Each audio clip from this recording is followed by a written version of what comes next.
mindset of the postseason. Kentucky is trying to ruin that dream tonight. Mark Stoops and his squad, coming off of a close overtime loss to Texas, take the field here in Lexington.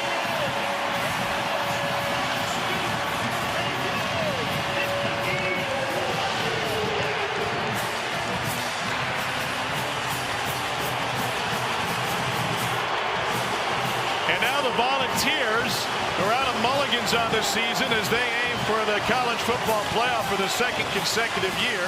They come in with a pair of losses on this season and understand that they cannot afford another if they want to return to the 12-team playoff. It's been a remarkable run under Josh Heupel, who has turned around this program over the last handful of years, but they seemingly have lost some excitement in Knoxville. They can regain it with a postseason run. And oh, by the way, huge matchup to close the season against Vanderbilt, who won again today and is poised to break through to the CFP in their own right. But Tennessee has dominated this series. The Volunteers have won 37 of the last 40. And outside of a Matt Roark quarterback competition situation a handful of years ago, that streak would have continued. Mark Stoops' squad seems to be at its best when less is expected of them and when the challenge is its highest. But Cutter Boley, who grew up in this state, grew up a Kentucky fan, knows all about this Tennessee rivalry and gets his first crack at a border opponent. Let's get you to the field. Cole Cubelic is with Josh Heupel. Coach, with your leading tackle Aaron Carter out or limited tonight, how does that make you adjust defensively? Yeah, in this game, next guy's got to step up. So we got to win with physicality tonight. It's going to be all 11. Need to start fast. You mentioned this game, rivalry game. What do you tell your team to keep their emotions in check? Yeah, play smart. In this one, the details are going to matter. That's alignment, assignment, execution. Nothing post whistle. Thanks, Coach. Appreciate it. Our same motto: alignment, assignment, and execution. Welcome, everybody. Tom Hart, Jordan Rogers, and Cole down on the field. The opportunity in front of Tennessee is right there should they win out. They can return to the college football playoff. But in a rivalry game, the opportunity for Kentucky is to ruin their opponent's dream. No doubt. That's something that you mentioned Kentucky has done well. But on the Tennessee side, the margin for error is gone after losses to Georgia and Alabama. If they're going to get back to the college football playoffs, it starts here, and they need to run the table. It's going to look different, though. Last year, they did it with elite defense. This year, it's going to be Joey Aguilar with a bunch of new pieces that they replaced all over the field, leading them to the college football playoff on top of an elite offense. And I've been so impressed with the fit that Joey Aguilar has made into this offense, just showing up in the summer, first real practice in fall camp, and hasn't skipped a beat. He looks like he's made for this offense. Meanwhile, for Kentucky, Cutter Boley has taken the reins at quarterback. Last week, 31 of 39. The most completions for Kentucky freshman quarterback since the hefty lefty himself, Jared Lorenzen. They didn't get the offense they wanted. It's been a dearth of points for Kentucky. However, he has breathed life into this program. No doubt. There's some hope and confidence that you see with this Kentucky team since Cutter Boley took over. This is a team, remember, that the last couple years, 3 in a row, have depended on transfer quarterbacks. Tried to do it again this year with Zach Calzada. That didn't work out. So the homegrown kid has taken over this program and, like you said, injected some enthusiasm and life. And we'll see if it pays off tonight here at Kroger Field. Kentucky won the toss, elected to defer, so Tennessee will have its top offense on the field to get us started. Aiden LaRosse will kick it off. Peyton Lewis back to receive for the Volunteers, and we are underway to Bluegrass. No return. And the 5-2 Volunteers, who are 2-2 league play, come out with Joey Aguilar, the grad student from Antioch, California, who has had a long and winding road to get to this point. His offensive coordinator, Joey Halsley, said this guy has a great feel for what is in front of him, but there's very little pressure on him. Leading the SEC in passing yards, third in touchdowns. And this Tennessee offense is at its best in the early going. First quarter numbers have been off the charts. They keep it on the ground to start. This is Deshaun Bishop. Tennessee led the SEC in rushing last year, and Bishop picks up 1 yard on first down. Yeah, Joey Aguilar from nearly quitting football at a junior college out in California, gray shirting, to now leading a premier program to a potential college football playoff berth. The journey has been unbelievable. On 2nd and 9, he delivers a dime on time to Mike Matthews, who's able to pick up the first down on a gain of 14. Yeah, something to watch. The right side of the offensive line, true freshman David Sanders making his first career start. And if Joey Aguilar is going to take the top off this Kentucky defense, it's going to be Chris Brazzell on the outside for Kentucky. Best linebacker, Alex Safari. Face mask. Defense, number 6. 15 yards will be added to the end of the play. First down. That's J.Q. Hardaway. Continue. Yeah. J.Q. Hardaway will be the guy that'll be matching with Chris Brazzell at times down the field. He is long, 6'4", for a corner on the outside. Tennessee really wants to get explosive plays back into this offense through the air, something that the last couple years hasn't quite been the same as we're used to seeing under the Josh Heupel system. It's not very often that you have a record-setting offense and you go into an offseason and you reload it. Yes. And you change what has worked seemingly so well.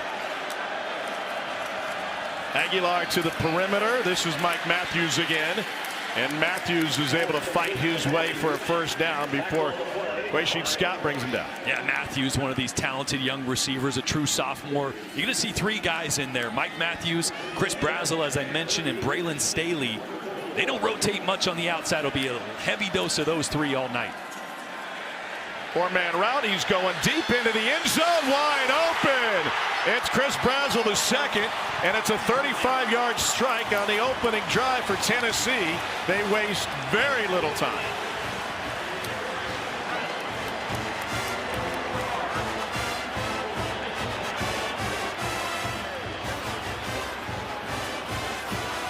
They only need 4 plays to cover 75 yards. I always love when an offense makes me look smart as an analyst. You know, picking my impact players. I'm like, Chris Brazzell's going to get involved early in this game downfield, and what do you know? Aguilar finds him on the first drive for a big play. That is his 8th touchdown of the season for Brazzell. And the point after from Max Gilbert is banged through. They lead the FBS in points in the first quarter. Yeah, first thing I want to know, this is called pull protection. It's a run action. They want to get the eyes of the second-level players, these linebackers and safeties. They want to get their eyes in the backfield. And then they're going to attack the post-high safety with an over route and a deep post. He takes the over, stays flat. Aguilar sees that, throws it over the top to Brazzell for a touchdown. Look at how poised and relaxed Joey was right there under pressure. Knew he was going to take a big hit, but knew if he just held it for a second longer, that window was going to open downfield. And what a statement drive for Tennessee here. Remember, they're coming off the loss to Alabama. We talked about the margin for error in the college football playoffs. They got to run the table, essentially. That's a great way to start here in a tough environment on the road. Aguilar's been great at the gun all season long, and that's the 6th time in 8 games that Tennessee has scored on its opening drive. Josh Turbeville's got it on a tee. Kendrick Law back to receive for Kentucky. We'll see if the Cats can answer.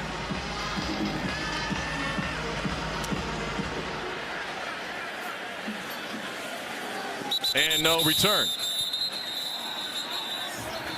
Well, one thing we'll see differently from Kentucky tonight, Cutter Boley, they're going to put him under center more than he has been in the gun. And the performance against Texas, as I said, gave this program some life. Yeah, I think what you're seeing is the efficiency. Completed 80% of his passes, and really the focus the last couple weeks for this offense under Bush Hamdan has been to get the ball out quickly. So his time to pass, the average time it takes from the snap to the pass, has decreased every single week for Boley. While his completion percentage has increased, he's become much more efficient. And schematically, this offense is starting to adapt around what Boley does best. You're going to see a lot more quick passing game, spread sets. They'll still mix in the tight ends as they normally do, but it's starting to evolve around their young quarterback. Dante Dowdell is the running back to start for Kentucky. And they pull it out of his belly, and now Boley will have a chance to run. He was fantastic in the ground game against Texas when big holes opened up, and Edwin Spillman finally comes in for the stop for Tennessee. Remember, Dante Dowdell is really the backup running back to Seth McGowan. But we talked to Mark Stoops earlier. McGowan is banged up. He was going to be available. They're going to see how much he would go, so I expect a heavy dose of Dowdell tonight and maybe a little bit of McGowan. We'll keep an eye on that if he does end up coming in. On the other side, we don't expect to see much of Arion Carter, star linebacker for Tennessee tonight. He's got a foot injury. Here's Boley, the freshman, once again uses his legs, and he picks up the first down. Yes, you're going to see my impact players here. Seth McGowan, the question mark, how much will he play? Will he play? He's banged up. Kendrick Law is the guy for Kentucky. They got to find ways to get him early touches. He's their most explosive athlete. And on the other side, you got to worry about number 19 for Tennessee, Joshua Josephs. He's one of the best pass rushers in the country, so we'll keep an eye on that matchup. And Jeremiah Thielander, with Arion Carter out, they will rely on the experience of Thielander a lot on the second level there tonight for Tennessee. Fresh set of downs. It's Josh Caddis, the tight end, in motion. Boley swings it out for a screen. It's Hartley Gilmore. And great defense by Colton Hood for a Tennessee team that's missing a couple of key players in the secondary, specifically at corner this year. Yeah, Colton Hood, what an addition. They're banged up on the second level. Missing, obviously, Ricky Gibson, who got hurt week 1, and Gerard McCoy, who got hurt back in January, the ACL injury, still working back. The Colorado transfer, Tim Banks said, I don't know what we'd do without you. We'd be hurt. Because on the other side, they got a true freshman, really talented player, Ty Redmond, but we'll see if Kentucky can exploit any of those matchups in the secondary. Boley delivers a strike, but it's off the hand of Willie Rodriguez. That was a fastball out of the hand of the freshman quarterback. Hey, fellas, just a heads up, too, on Seth McGowan. I watched him in warm-ups. He did go through warm-ups, is available tonight, as Jordan said, just limited. Not sure how much we'll see him. And now 3rd and long for Kentucky. Its opening drive last week against Texas was a good one until they stalled late and failed to convert a 4th down. Empty backfield. Okay, they're going to bring Jason Patterson back in. I mentioned that's Joshua Josephs there, one of the best pass rushers, working on Alex Wolschlager on the right side to see if they help him out or leave him one-on-one. They bring pressure, and they almost got to him. Boley escapes and delivers wide. Boley is so good on the run, and when he leaves the pocket, that might be necessary against this pressure Tennessee defense. He was able to escape Joshua Josephs. Yeah, and that play a little longer developing, so there wasn't a quick option for Cutter Boley. As you see him, he's feeling that hit. Josephs is going to come right off the edge. Speed rush on Wolschlager, almost gets there. Cutter does a great job of stepping up, getting out, and then just never saw the corner coming downhill there. Luke Carter back to receive this one from Aiden Ross, and he takes a fair catch at the 17-yard line after a 42-yard punt. Step away for a timeout. Tennessee's second possession coming up.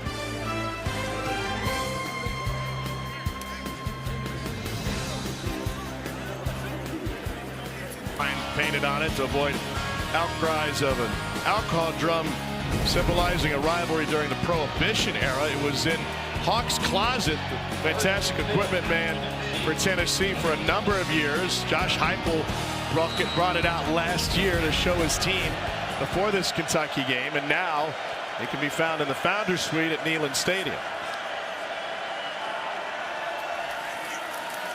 Always nice to have a trinket to play for, but when it's a border rival, the emotions usually run high regardless. And now Joey Aguilar back to work.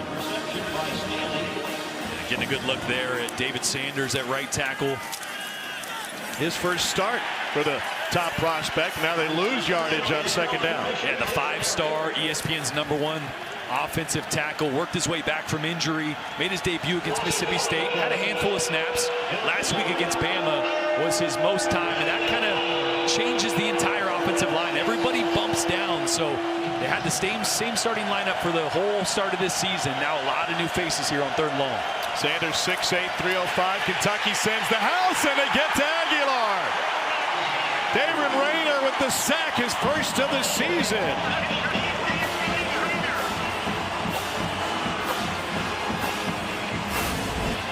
So you're going to see Jesse Perry here is going to work down, and then Deshaun Bishop's going to come up and try to help out. A little bit of miscommunication as you saw. Deshaun Bishop's eyes were inside at first. I think he thought Jesse Perry was going to take the outside guy. Then he had to redirect late, and that caused the pressure on Aguilar. Again, 3 guys in new spots for that offensive line for Tennessee. Jackson Ross gets a low punt away and a tumbler that comes down at the 47 and checks up. And it's some friendly fire for Tennessee. Let's break down Cutter Boley's game. Yeah, we mentioned Bush Hamden's emphasis of getting the ball out quickly. Last 2 weeks, that's been what they want to do. You see here, 1.6 seconds. You got pressure. Then he extends the play. Ball's got to come out quickly. It's been hot or cold. Bad things happen the longer he holds onto the ball. You see here, pressure comes quick. What's your answer? Get rid of the ball quickly. Great anticipation throw to the sideline to Kendrick Law. And again here, quick decisions. When pressure is there, it doesn't always have to be a throw. You got pressure, make the decision, get north and south, use your athleticism. So it's been a little bit of a roller coaster, but the quicker the ball comes out of Cutter Boley's hands, or the quicker he makes decisions, the more efficient he has been. The play calling is going to match that. But as a young quarterback, you got to always remember, your feet can be your best friend as well at times. Second opportunity for Boley in this Kentucky offense. And a huge hole on the left side. That's Jason Patterson, the redshirt freshman from Sneads, Florida, who had 7 carries against Texas, a third of his carries on the season coming last week.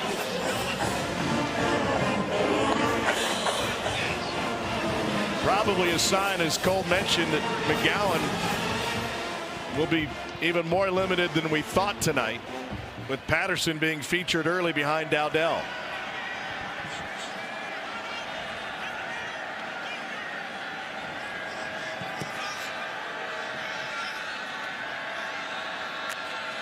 Here's 2nd and 4. Boley over the middle, and that one's too much. And there is a flag down in the secondary. Hardly Gilmore was the, pardon me, in the backfield. Hardly Gilmore was the intended receiver.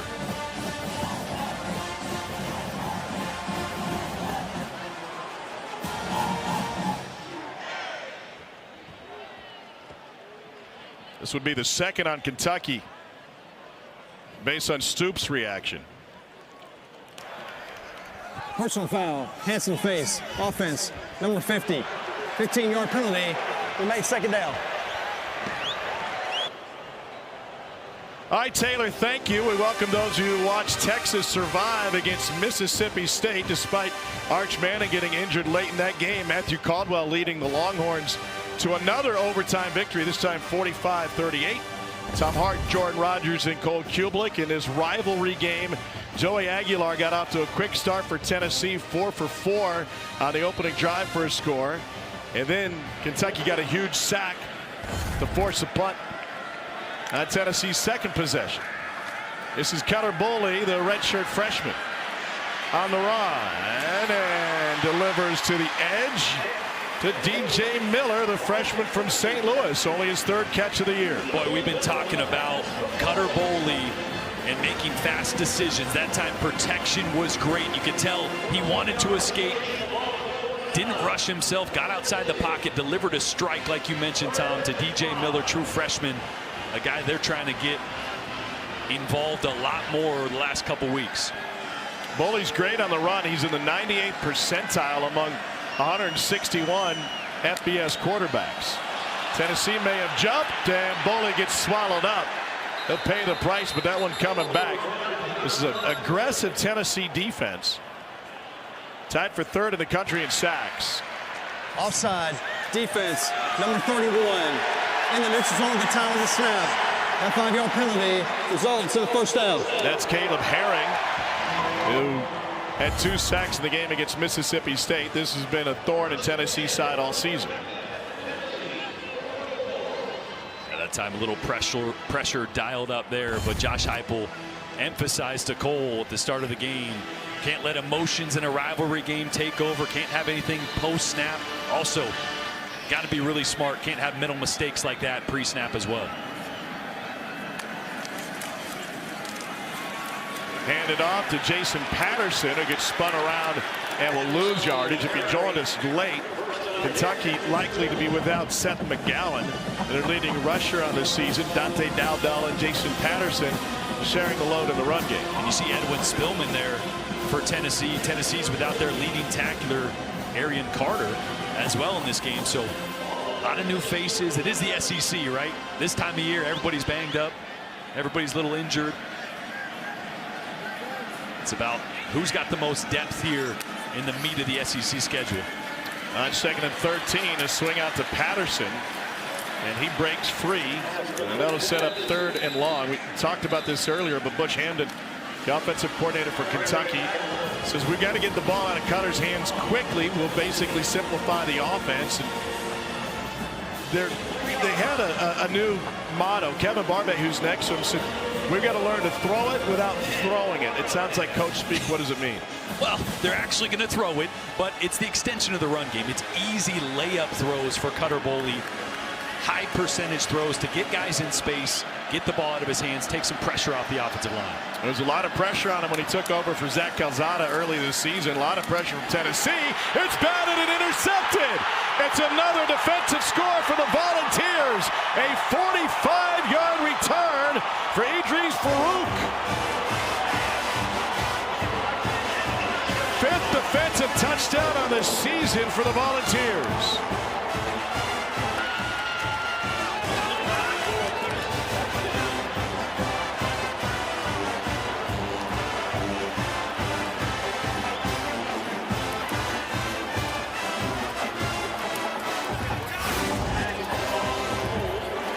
Two blitzers here, one here and one here, and this is actually a really good decision. He's got a hot route right here. Boley's trying to get the ball out quickly, but Farouk does an even better job just reading the eyes, knowing when we're blitzing, the quarterbacks want to get rid of it early.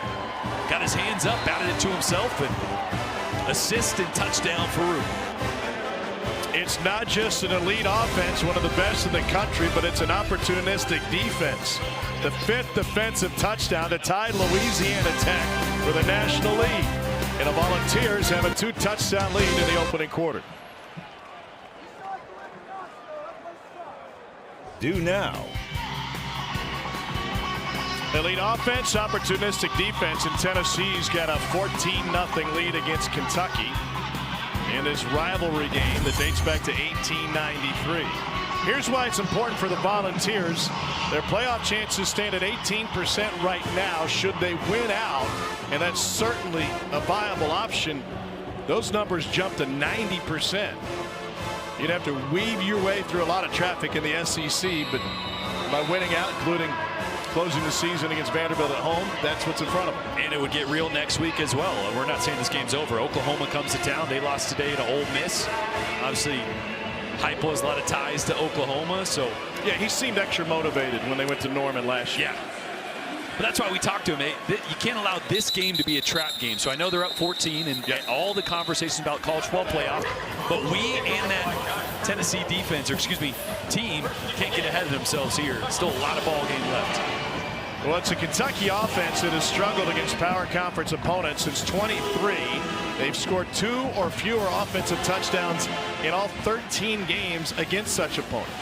And another stat that makes the hill a little bit steeper, if not a lot.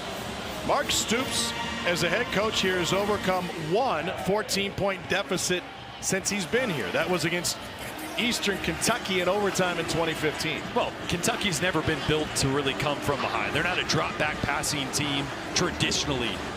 No matter who the quarterback is, they're a team that wants to keep the game even, milk possessions, run the football, play action off that. They're going to have to lean on Cutter Boley here. A little more drop-back passing game than Bush Hamdan probably wants to get back into this one. They start with the run game, and Jason Patterson seeing a lot of time. But part of the struggles for Kentucky over the years has been the offensive ineptitude, the dearth of points, and the rotation at quarterback. They've started 7 different quarterbacks in that span. Nobody else in the league has started more than 5. Injuries have played a role in that. Misses in the transfer portal have been a big part of it.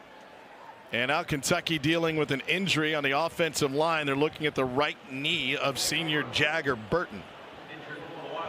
And Cole, that's a guy who is the anchor of what they thought would be a reinvented Big Blue Wall. There's no doubt he's played really good football this year, and I've had multiple conversations with Eric Wolford, the offensive line coach, just about Jagger Burton playing at center. Guys, think about this. He blocked for Will Levis. If you want to get an idea of just how long he's been inside this program, been around this program, he verbalizes everything, communicates everything. As physical as a lineman as they have, would be an absolutely brutal loss. Evan Wibberly, junior from Edgewood, Kentucky, transfer from WKU, is getting loose with Cutter Boley. It also might impact a little bit of this. Kentucky has operated out of the shotgun on 92% of its snaps all season. The thought was, and the word was, Cutter Boley was going to be under center more in this game and going forward. He told us yesterday, I'm comfortable being under center. I like turning my back to the defense. It works really well, and I've worked a lot with Jagger Burton on receiving those snaps. Go, I feel like that changes a ton if you bring Wibberley into this game. It does. No, you still get those snaps. You have center quarterback exchange every day, and if they're going to go to this, and I actually talked to Bush Hamdan before the game today on the field and said, did you do more after practice? He said, yeah, we had to spend a little more time on it, repping it, but it's definitely different. There's no doubt about it. They've been in the gun throughout this entire first quarter. Now the third possession after Boley threw a pick six the last time out. This is Kendrick Law. Got a good block and a cut to the edge. And Law's got the sideline. And this is what Kendrick Law brings to the table. 71-yard strike.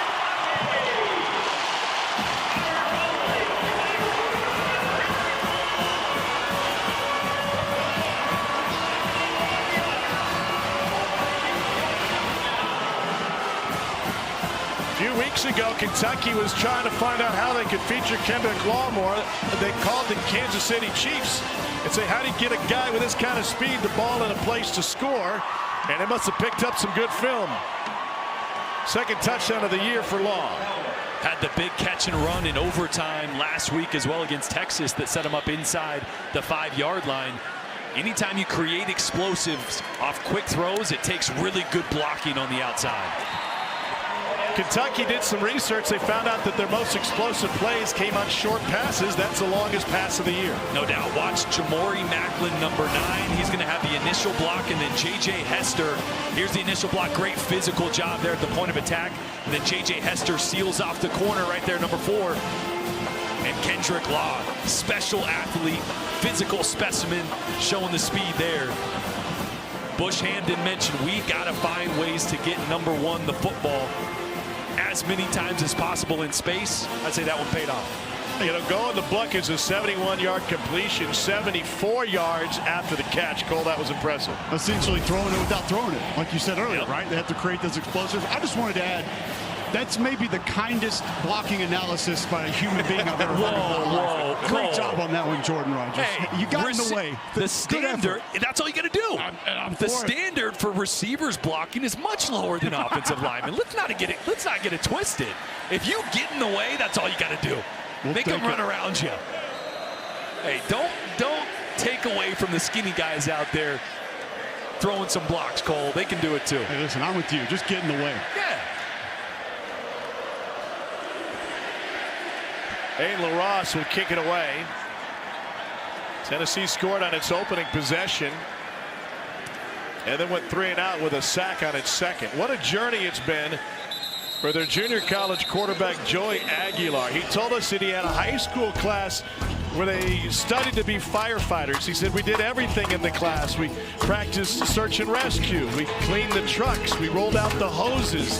That's where he was going had he given up on his football dream. And all these stops included a brief switch to UCLA before the Nico trade. And he showed up at Tennessee late May, crash course to learn the offense. Rest of the team shows up June 1st. And, buddy, this is your truck to drive. Did you like that cartoon? That was good. Did you draw that? Yeah. Stayed up all night. Aguilar has to roll out and dumps it off to his tight end. And Miles Kitzelman turns something out of nothing. You know what I love about talking to everybody in the program about Joey Aguilar is he was intentional getting here in the summer about getting guys together on Saturdays for walkthroughs and for player-led practices. Jeremiah Thielander said, we've never had a quarterback that has done that.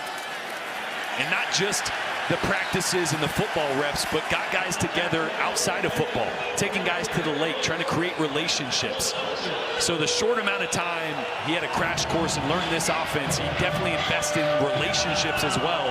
And that's why he's not just a really good quarterback, he's a great leader early in his tenure here with this program. He delivered a great line to us this week. He said, listen, football will end these relationships I'm going to have for my entire life.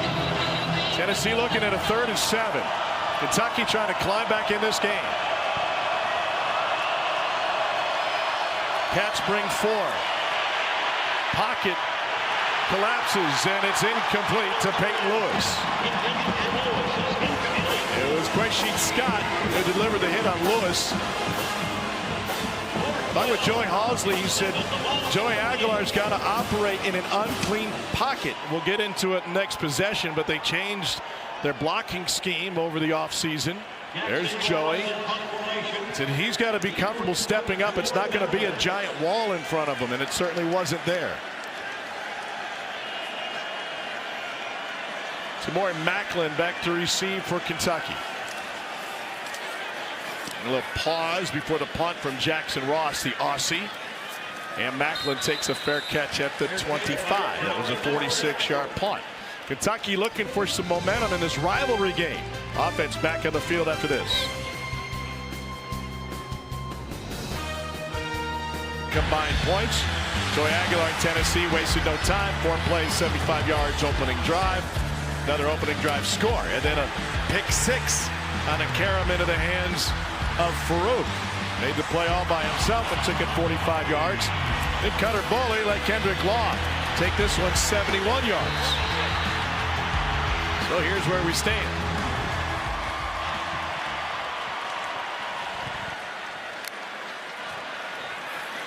Nothing doing on the run. Tennessee blows that up. Dominic Bailey. Yeah, those explosive plays for Kentucky have been elusive.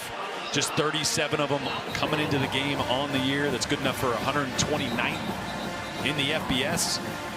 So first quarter, getting a big one like that. Ball in Kendrick Law's hand. Timeout on the field for a player. It's a good sign for this offense and young quarterback. Take some pressure off him. Bryson Eason is the injured player for Tennessee. 6th year, 3rd season as a starter for the young man out of Memphis Whitehaven they call Big E. Well, he's being tended to by the Tennessee athletic training staff. Good sign for Kentucky on that first play. Jagger Burton returned to the field at center. Well, I'll tell you, this is equally as brutal because Bryson Eason has been incredible for that Tennessee defense, specifically last week against Alabama. He was north-south right out of the gate. You see the first play of the game, Just Cole? blew pancake the left guard right there into the backfield, and for a TFL. He's a monster down there. He has been great inside, and I had a couple conversations with Rodney Gardner about different individuals, specifically him. And Rodney's not one to really go out of his way to compliment his guys. He likes to stay hard on them, but said he's really had a great year. Been really proud of him so far this season. Gardner is the Tennessee defensive line coach. This is an aggressive defense, as we mentioned, under Tim Banks. They get vertical. Banks was talking to us last night at the team hotel. He said we've got to be disciplined in our rush lanes. The strength is getting vertical so that it kind of works against them in some ways when you face a quarterback who's willing to run. Yeah, we saw Cutter Boley last week when things broke down, make some big plays with his legs. So you got to break down when you got a quarterback that's athletic enough. Boley has to pull it back before he gets rid of it. They want Cutter Boley to make quicker decisions, get it out of his hand immediately. I talked to Bush Hamden before the game. I said, is there anything you need to see, want to see, have to get going early? He said, Cole, we just have to have a couple completions for the kid early on. He said, confidence, I need to build it. I need him to trust the system, trust where we're trying to go with this offense. So those quick passes that you guys brought up early, doing more than just gaining yards. Bush Hamden, the offensive coordinator, believes that's going to help his confidence for 4 quarters. And I go trips to the right, looking at 3rd and 12.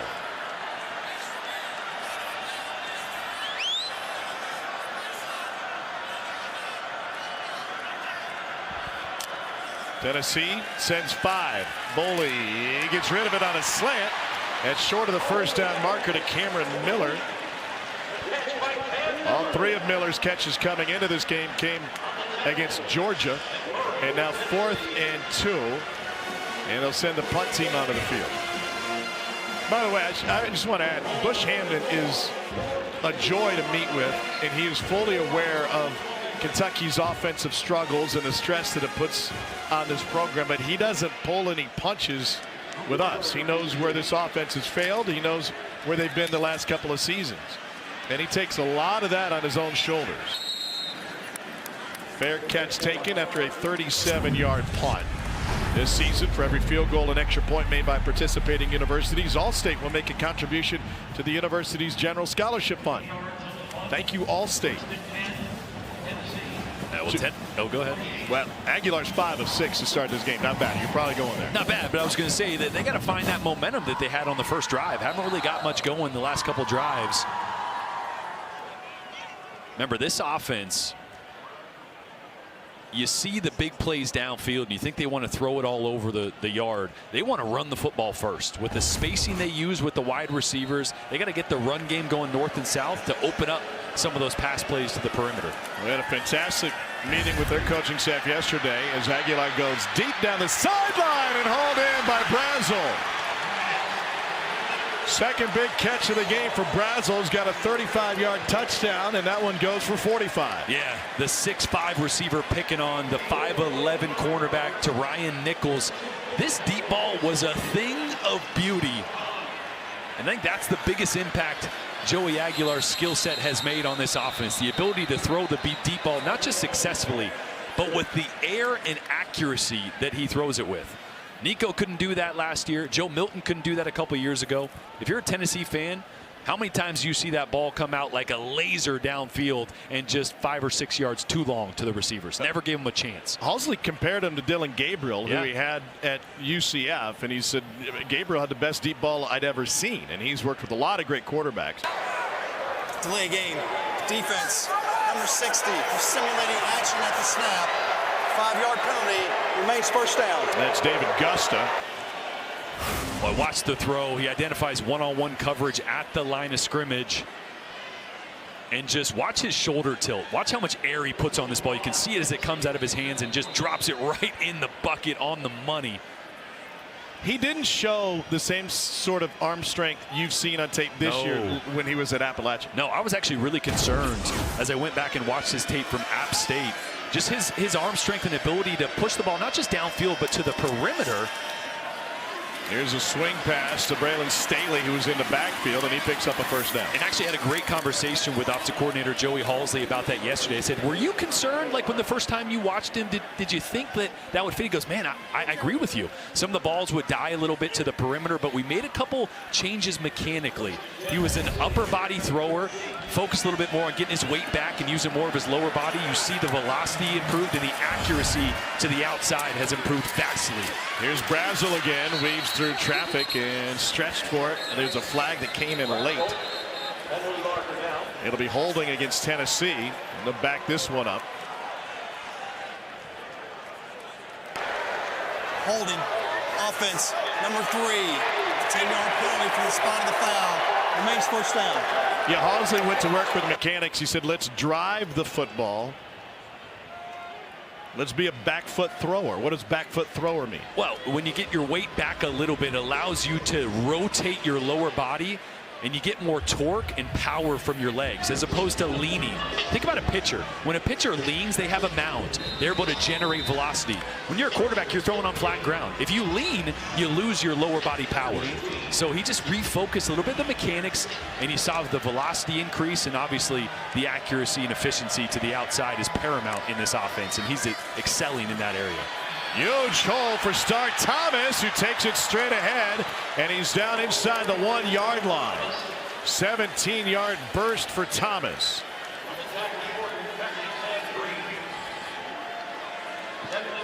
They mark it at the 1.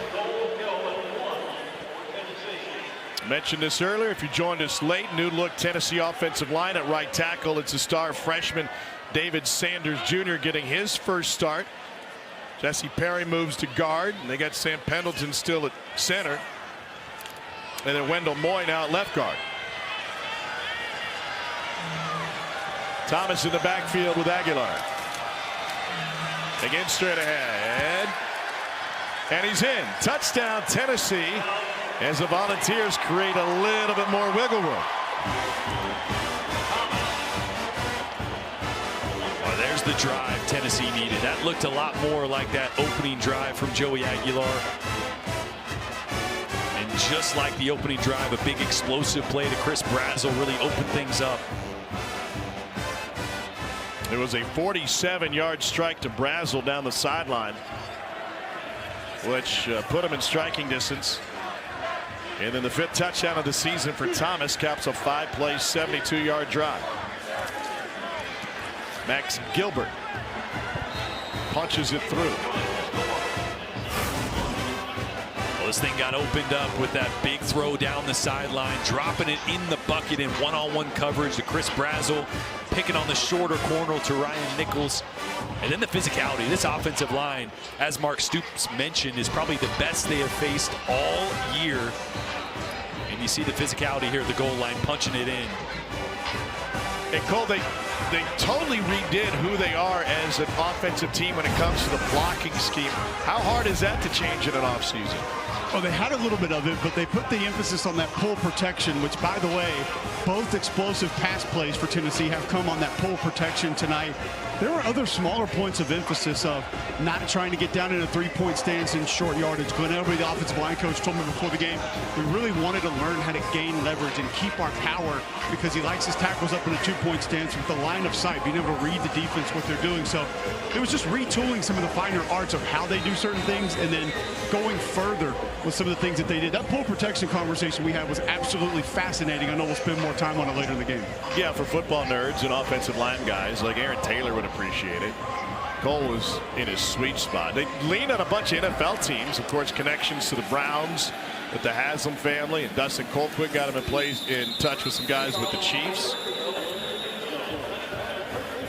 If Kentucky can answer once again, Cutter Boley has started this game 5 of 9 for 98 yards, 1 touchdown and 1 pick. We had the South Carolina game about a month ago, and in the second quarter things unraveled quickly. It was a pick 6 and a strip sack was returned, and then another pick led to another South Carolina score. Boley seems like the learning curve is pretty steep, and he's made considerable progress since then. Yeah, and he's got to remember as a young quarterback, situational football. The situation right now is you're down 14. The other situation is the first quarter. You don't have to get it all back in one play, in one drive. I think Kentucky needs to get back to getting the ground game going. Just 7 rushing yards from Jason Patterson, -2 from Dante Dowdell. They got to help the young quarterback out. And they're able to fit it in to Cameron Miller, who picks up a first down. And remember, we haven't seen Seth McGowan tonight, their best player on offense, star running back. We knew he was going to be banged up coming into this one. Thought he would just be limited, maybe on a pitch count. I don't know that we've seen Dante Dowdell outside of the opening possession either. Very true. It's been a lot of Jason Patterson, their third running back. So keep an eye on, see if Dowdell is banged up on the sideline. Right now I see him talking to a trainer.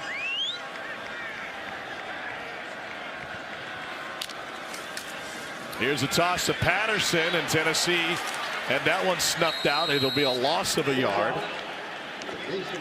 And what they lose with Jason Patterson, he's a good back, but the physicality that McGowan and Dowdell bring. McGowan, 215, 220 pounds. Dante Dowdell, 230 pounds. So much more physical between the tackles. It doesn't always have to be perfect from a blocking standpoint. They can break a tackle, run through somebody. As you see Dante Dowdell back out there, it's a good sign for this Kentucky offense. Yeah, when Mark Stoops' offense has been at its best, it's been with big backs. Yeah. Benny Snell was 225. Chris Rodriguez, 224 pounds. 4-man rush, and Boley unloads. A little too strong for Hardly Gilmore. Coverage by the true freshman, Ty Redmond. Well, that's one that Cutter Boley's going to want back. You see him put his head down. He knows he missed that one. That's the matchup they want. They want to attack that young corner, true freshman Ty Redmond. And that time, Hardly Gilmore had a step. You got to throw that downfield, or at least leave it on the field. We were just talking about Joey Aguilar. Putting air on the ball, put more air on it. If you underthrow it, at least your receiver can come back and try to make a play on the football. Can't have that one end up out of bounds. Cats 0 for 3 on third down here in the opening quarter. Tennessee sends everybody, and they complete it to Gilmore. Tries to reverse field, and the entire pile will make it a lot closer, and the ball came loose. It's still loose. Finally scooped up by Macklin, and now Tennessee's got a shot at it. It's like a grease pig contest at the county fair, and if you haven't seen one of those, you ain't living. Macklin had it for a moment, and Perlotti ended up with it. There are multiple flags on the field. I don't even know what just happened. I think 3 people touched the ball on that play. Maybe 4 or 5 if you count Tennessee guys. How many grease pig contests have you been in? Enough. You ever been the pig? Should have been here last night. Rolling on the play is a fumble by the offense, recovered by the defense. After the play, personal foul, unnecessary roughness, fumbling team, number 75. It's half the distance to the goal. First down. There's Josh Brown. The flag was all the way out of the 26. The Tennessee possession will be inside the 20. Here's how it started. Gilmore just trying to extend the play, and it's like Harmon comes in. Joshua Josephs, maybe, not sure who ripped it out. Oh, he just kind of lost it there at the end. Did a good job securing it, then as he was falling, lost it. And then it was just football follies after that. Yeah, I'm not certain his knee wasn't down before that came out at the very beginning. Very close.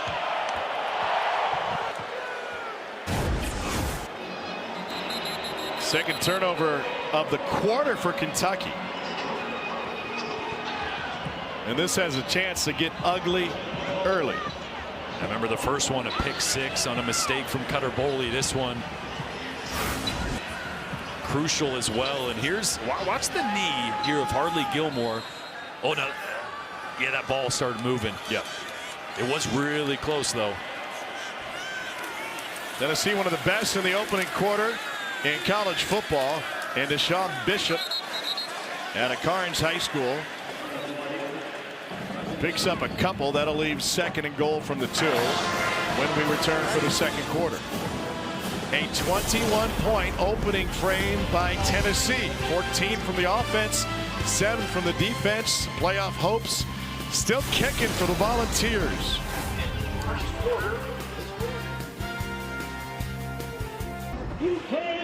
Coach, I know quick completions were the primary goal offensively. You got a couple here in the first quarter. How do you continue to build on that through the rest of this game? Well, it doesn't matter if we can't handle the ball. You know, we fumble the ball there, get a tip for an interception. Just been very sloppy with the football. You know, getting in no rhythm right now.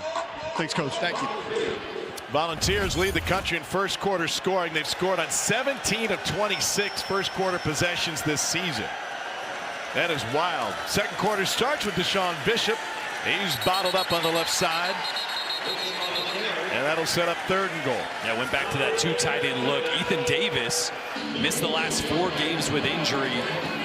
He's back in the lineup, so we expected to see a lot more 12 personnel. Haven't really needed to get into it tonight. 12 personnel, 1 running back and 2 tight ends. Yes. Thank you, Tom. You're welcome. Sometimes I just get rolling, you know. I forget not everybody knows what 12 personnel is, 11, 21. We'll get there. Yeah, all of our discussions with this group, graduate level football chats. Aguilar wants to throw. He escapes a pocket and dives to the goal line. It's a rushing touchdown for Joey Aguilar, his 3rd of the season. And we're less than 16 minutes into this game, and Tennessee's already put up 27 points.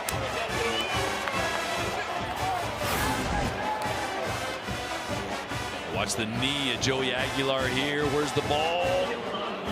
Ooh, that might be a hair short. Might be a hair short there. A horse hair. Keelan was going off today, right? Yeah. Yeah. Today's the last day of it. Oh, yeah, I think that's going to be about. The ruling on the field of a touchdown is under video review.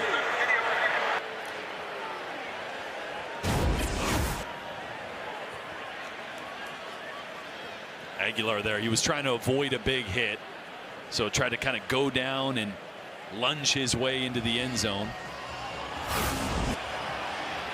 I tell you, Aguilar's bigger than I thought. When you watch him on film, it's hard to tell. He's 6'3", 225 pounds. I went and shook his hand down there. I was like, wow, that's good grip. That's a whole man there. Yeah, no, big hands, big grip.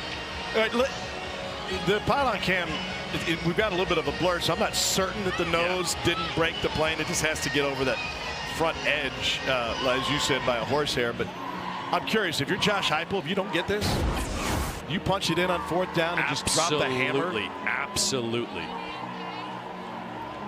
Your defense has controlled this game so far, except for the one explosive play to Kendrick Law. This is a team that needs to run the table to realize their college football playoff dreams once again this year after making it last year. Again, with those 2 losses, still everything in front of them. After video review, the runner's left knee was down with the ball just short of the goal line. It'll be 4th down. Yeah, they're going to send the offense back out there. You got QB sneak, or do you go with Deshaun Bishop? I'll tell you what, I love a quarterback sneak from the 4-inch yard line. Oh, an inch yard line now. Yeah, I mean, it's literally Triangle Square Park. How does that work? So, Jordan's mad at us now. 4th and goal. Let's see where they run behind.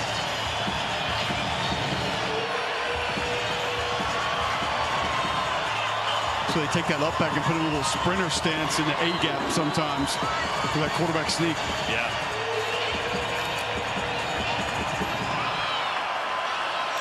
Sam Pendleton is the center.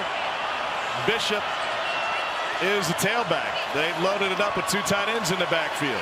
Bishop, left side, he's in.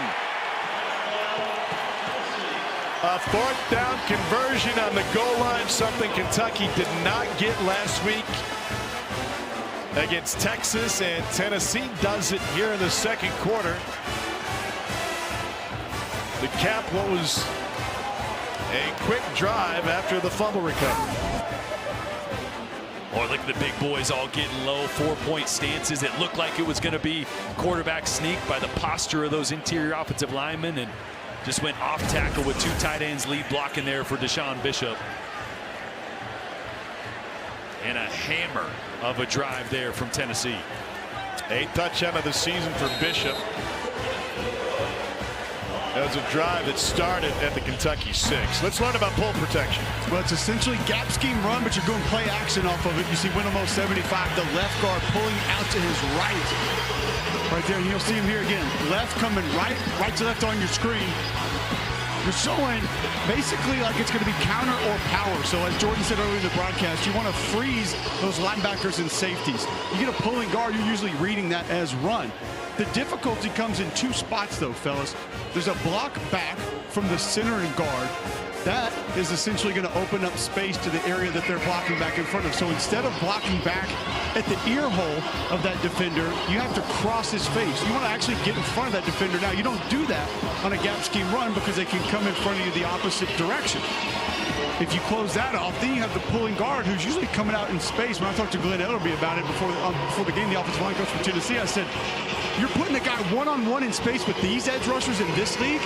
He said, I know. That's why we spent so much time on it this offseason, but it's been great for the Vols this year. Cole is about as enamored with pull protection as I am ordering fish on Friday night. So, Cole, after watching Tennessee and what they've accomplished so far, you understand it better? You coming 100%. around? And as I told Joey Halsey last night, we're doing some kind of basketball deal. I don't even know what that was about, but I guess that's more important than us. He kind of lit up when he wanted to talk about it, and I said, Coach, full disclosure, I can't stand it because of the pressure it puts on your offensive line, the difficulties that are going to be there. It almost sets you up for failure. And he said, listen, I get it. I know. I understand. He said, that's why we basically spent the entire offseason on it. We went and talked to NFL teams. We talked to other college teams. We talked to people that do it more than we do. But we knew, and Jordan can expound on this just a little bit more, we had to have it because of how people were playing us. And we're getting a lot of drop 8, and this was a way to utilize bigger personnel to find space over the middle of the field. Kentucky beat #1 Purdue on the hardwood last night, since you're so inclined. Here's Dante Dowdell. And by the way, tomorrow night on ESPN2, Tennessee plays host to Duke at Food City Arena. I'll be there with Jimmy Dice. Can I tell you something, and maybe everyone sitting on the couch, they may not know either? There's a difference between play action and run action. Play action is really just the quarterback and running back selling run, while the offensive line, pass protection. Run action is the offensive line actually running a play that looks like a run to pass protect. So there's a big difference. It affects the defense more. Off left tackle this time. But lazily, everybody usually just calls it all the same play action. But there is a distinct difference with the offensive line and how you sell run or pass. Jordan's right, because there'll be certain teams that I will watch on film, not many in this league, and you'll see the offensive line taking a pass set, and that quarterback puts the ball in the belly of the running back. You It's ain't like, fooling anybody. What are you doing? Like, you don't even know why they do it sometimes. Kentucky's biggest play of the night of the season was the 71-yard completion to Kendrick Law. He's got the pink hand warmer around his waist, top of the formation. Boley looking for him. Instead goes to the seam down the sideline and is caught by DJ Miller, and he takes it to the house. 56-yard strike with Law by the decoy.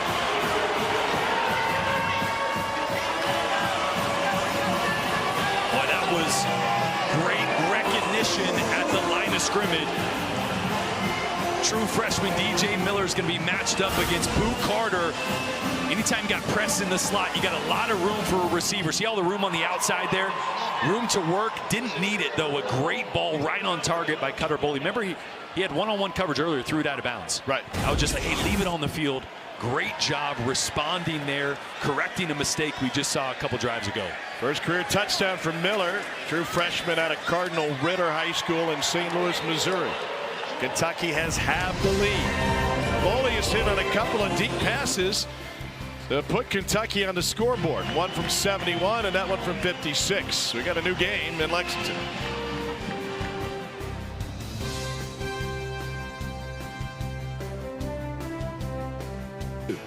All alongside this 121st border battle with that orange team to the south. There's never a bad time to be in Lexington. But this weekend feels like the best time. Yeah, Keeneland in the fall or the spring, if that's your flavor, coupled with some Kentucky football at night, made for a great weekend. I knew it was going to be a busy weekend. Our flight up on Thursday, our director, Brad Wilson, who's usually sitting in seat 1A, was back by the Blue Water. It was packed with all the horse people coming to town. Where was your seat? Just in front of him. 30 rows in front? Yes, yeah, I was back there. Peyton Lewis, sophomore from Salem, Virginia. Have a chance to return if he wants it. Here he is from the 3. Got a seam on the outside. Still stutter step. And he okey-dokes his way out towards the 32-yard line. Tennessee's offense humming right along. They took a sack in their second possession. That's really the only time they went backwards. 5 drives, 3 offensive touchdowns, and a pick 6. And we'll see if Kentucky and Brad White, the defensive coordinator, want to adjust this defensive style a little bit, because Kentucky is primarily a one-high team, which means they have one safety in the middle of the field, which also means the spacing for Tennessee, you're going to have one-on-one matchups on the outside. That's where Tennessee has been exploiting those one-on-one matchups. Now you see they're going to come out with 2 safeties. So they're going to play a little more too-high zone to try to take away some of those explosives. You see a shell coverage to open this drive. And so they run it. I thought it was really interesting when Joey Halsley broke down what this offense was in 22 that led the nation in just about everything. Jalen Hyatt, Hendon Hooker. And then teams started playing drop 8. And he said, so we then had to adjust to their adjustment. So, as he put it, we broke out the pen. And we now have to create our explosives. And there's one on a completion over the middle. That's Radarius Jackson. And I feel like now with this offense, with Halsley, what Heupel does, now the Rabbits got the gun.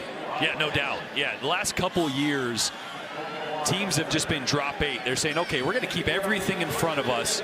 And then that's when the run game takes off. And you lead the country in rushing last year. But I love this from Joey Halsley. He's like, we had a choice. Are we going to be okay with teams taking away our explosive plays through the air? Or are we going to do something about it? And so at the end of last year, they decided to do something about it. And the difference is, you see, we've already talked about a little bit, the pull protection, the run action to try to steal eyes and get more people around the box, and condense sets like this right here. See the spacing? Much different than the wide spacing you're used to seeing from Tennessee. Aguilar on the run. Now will tuck it. There's a flag way back at midfield after Aguilar is already outside of the pocket.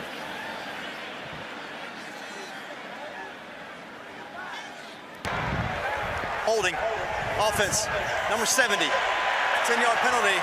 Remains second down. That's a freshman, David Sanders Jr. Cole, what can a young offensive lineman learn about being behind the play? Well, you got to understand that first and foremost, get your hands off the defender when he's trying to release. Go the way. Looks like his hands outside the framework right there, and just have to kind of let him go. I didn't really see a hold there on that specific play, but I didn't have the same angle as the official. Didn't like the call. Has Cole ever agreed with a holding call? No, he doesn't like receivers blocking, and no offensive lineman has ever held in the history of football. Here's 2nd and 17, and Kentucky with a tackle after gain of 1. Sam Green, transfer from Southern Cal, leads the way. Sanders was injured for the first half of the season, didn't play in the first 4 games. First true freshman to start on the O-line since 2019. Remember, Trey Smith had 12 starts there at 17 before becoming a Super Bowl champion with the Kansas City Chiefs. Decent player. Not bad.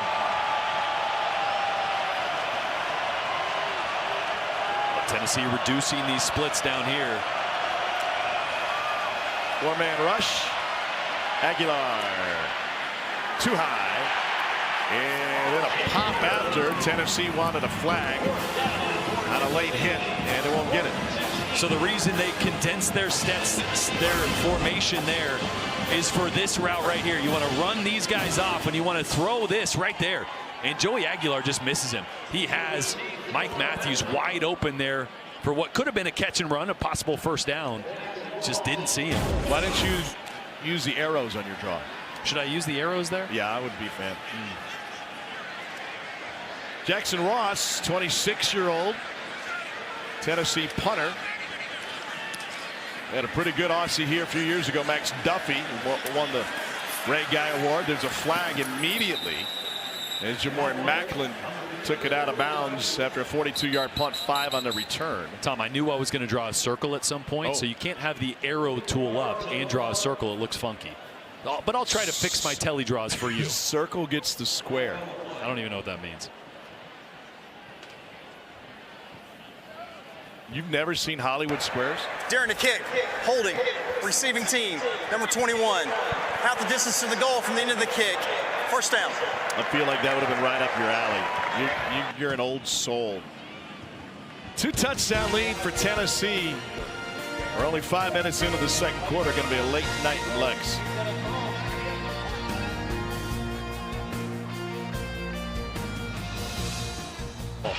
Missouri lost in a Hail Mary. Almost won it, or almost tied the game there at the end. Alabama and South Carolina was back and forth forever. Bama had to tie it up late and eventually scored to win that one. Texas went down the wire with Mississippi State, won in overtime. Cole, it looks like Auburn's got a new quarterback. They won at Arkansas by 9. Well, Hugh Freeze told us last week, Ashton Daniels, there was a good chance he was going to make it in. He did not. Comes out second half for Auburn, led that offense to a victory over Arkansas, and looked pretty good doing it. So had a little bit better feel for the passing game and keep some of the mobility with Ashton Daniels. We were just a week early on that. Week early for next week. Yeah, we'll be down on the plains. Bully from the end zone hands it off. Nate Dowdell picks up a yard. Second FBS quarterback with multiple 50-yard passing touchdowns in a game against a top 25 opponent. Joey Aguilar did it against Georgia in that thriller in Neyland Stadium earlier this year. Well, and every coach we talked to mentioned just the laid-back personality of Cutter Boley. Nothing phases him, and so far he's done a good job of responding to adversity early in this game. Physical run game. Dowdell, junior from Picayune, Mississippi, played at both Nebraska and Oregon. Well, I'll give you something a little advanced that Cutter Boley is using to his advantage right there. You saw sort of the fake clap and then the double clap. They've done multiple clap sequences for the snap count in this Kentucky offense. But what you got there was a little bit of a nudge from Bryson Eason on the first clap. So he kind of showed the slant that he was going to make. That's a big advantage for an offensive lineman, knowing if a guy's going to cross your face, and it led to positive yards. And David Hobbs replaces Eason on this third down. 4-man rush. Boley will take off, looking for a block. Instead, he gets sandwiched, but picked up the first down. Edwin Spillman, coming off of a 6-tackle performance against Bama, had to stop. Watch the overload. You're going to get 3 guys to this side, and that's going to open up the rush lane here for Cutter Boley. I love the quick decision that he made. An uneven pass rush. Window opens up. Great. Use your athleticism. Pick up the first down. Slide protection can work. Should I use arrows on that one? You should have. You should have. Still critiquing. First third down conversion for either side tonight. Beautiful vision and a cutback by Jason Patterson. He's got a first down and a gain of 18.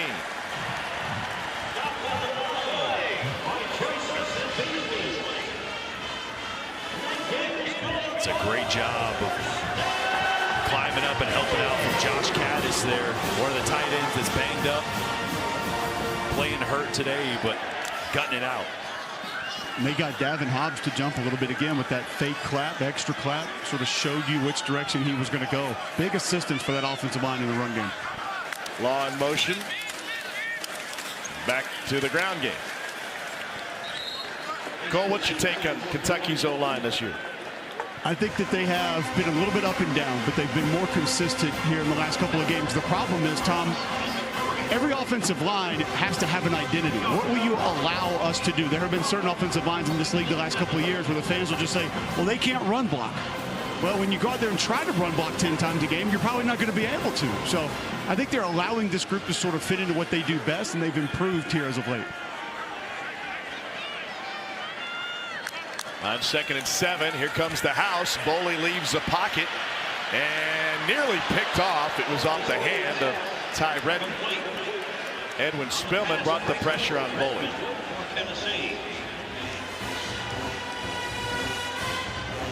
This is an area where a young quarterback, this happened a couple times. Anytime you get blitz, you got to know where your hot routes are. And when they bring too many, where's your quick outlet? They're going to bring two here. You got to throw this hot route right here really fast. Instead of scrambling, you know those guys trigger. You know you don't have enough numbers. Just get the ball out of your hands instead of using your legs on that one. Everyone at home saw the arrows and loved them. Yeah, I thought it was a great addition. You're welcome. Dowdell back in the backfield. 3rd down and a timeout asked for by Josh Heupel. Boley's hit some big plays. Tennessee. He's the first Kentucky quarterback with multiple 50-yard passing touchdowns in an SEC game since Patrick Tolles did it in 2014 against then #1 Mississippi State. 3rd down 7 when we return for Cutter Boley.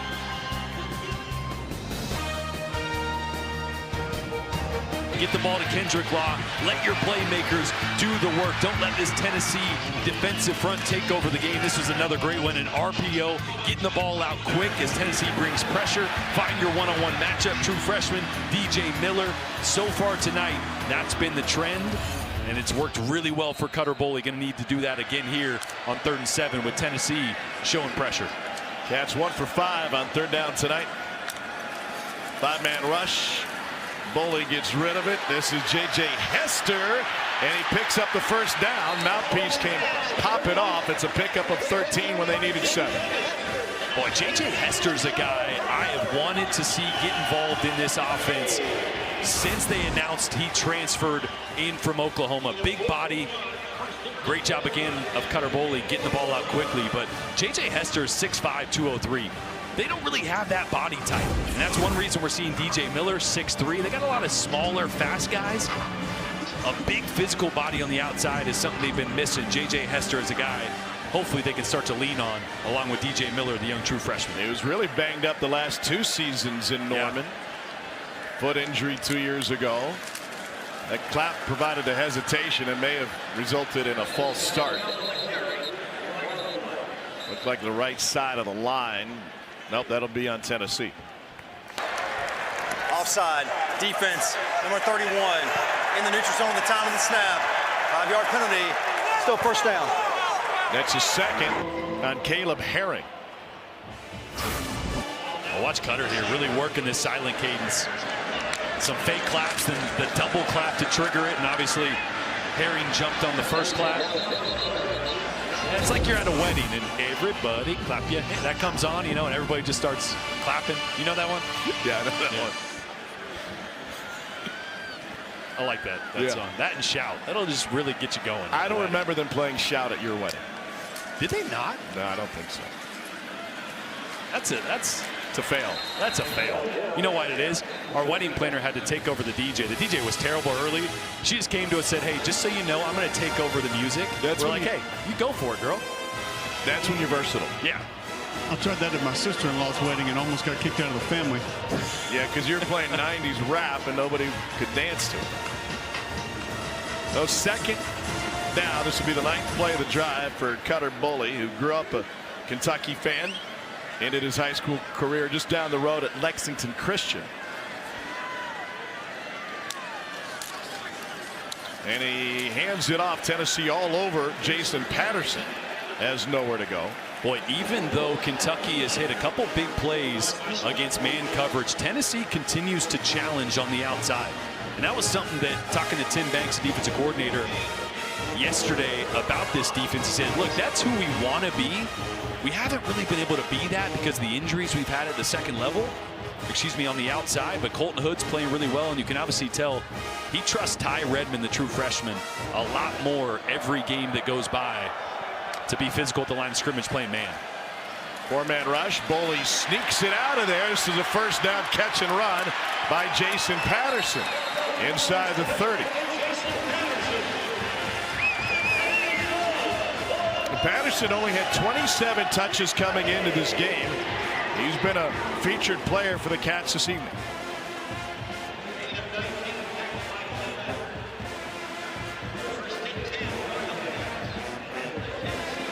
Clock rolling. Will approach 4 minutes in the first half after a 28-point opening quarter.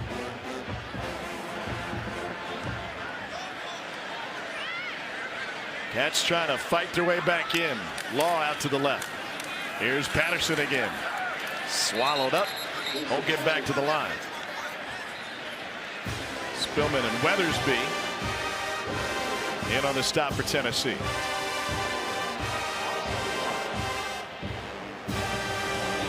What about this drive? This will be the 12th snap of this drive for Cutter Boley in Kentucky.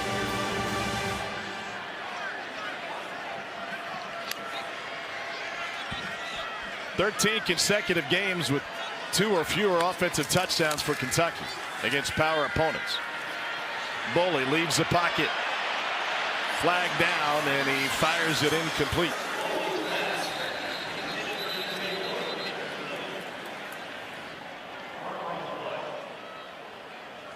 It's a Kentucky program that's lost 9 straight SEC home games. That's it. Holding. Offense. Number 62. 10-yard penalty. Remains second down. It's Jagger Burton, the center. Yeah, it's really tough call on Jagger because protection was really good. I mean, Cutter had all day sitting back there. They're trying to hit a little wheel route to Kendrick Law down the sideline. Nothing there. Really good coverage. And by the time he escaped, Jagger just got his left hand caught on the outside of Bryson Eason. That'll back them up in the second and really long. 61 yards of penalties for Kentucky tonight. Boley goes to Patterson out of the backfield. Leaves 3rd down 9.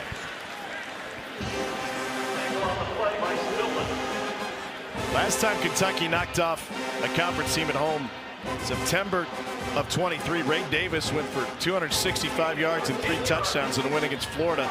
That put him at 5-0 going into the Georgia game. Things were running smooth for Mark Stoops and company. They've had a hard time replicating that success. Last year was a disaster of a season. All right, Boley's got to know where his hot option is. Where's your quick option if Tennessee brings pressure? And they do. And he dumps it to Dowdell, and Dowdell tripped up. He'll be just short. Kentucky went for it a handful of times on 4th down last week against Texas, including in overtime. Yeah, it's a no-brainer here. You go for it. The momentum of this drive, you got to capitalize on it. That was another really good job by Boley of realizing they dropped out 2 guys, so you had protection. Went through his normal progression, checked it down to set up this 4th and really manageable at about a yard. So they'll get a chance to break it down. Tennessee will have that same opportunity. We'll see if they change their mind. It's a 2-touchdown deficit for Kentucky. 4th and 1 after this 2-minute timeout in Lexington in this rivalry game as they meet for the 121st time.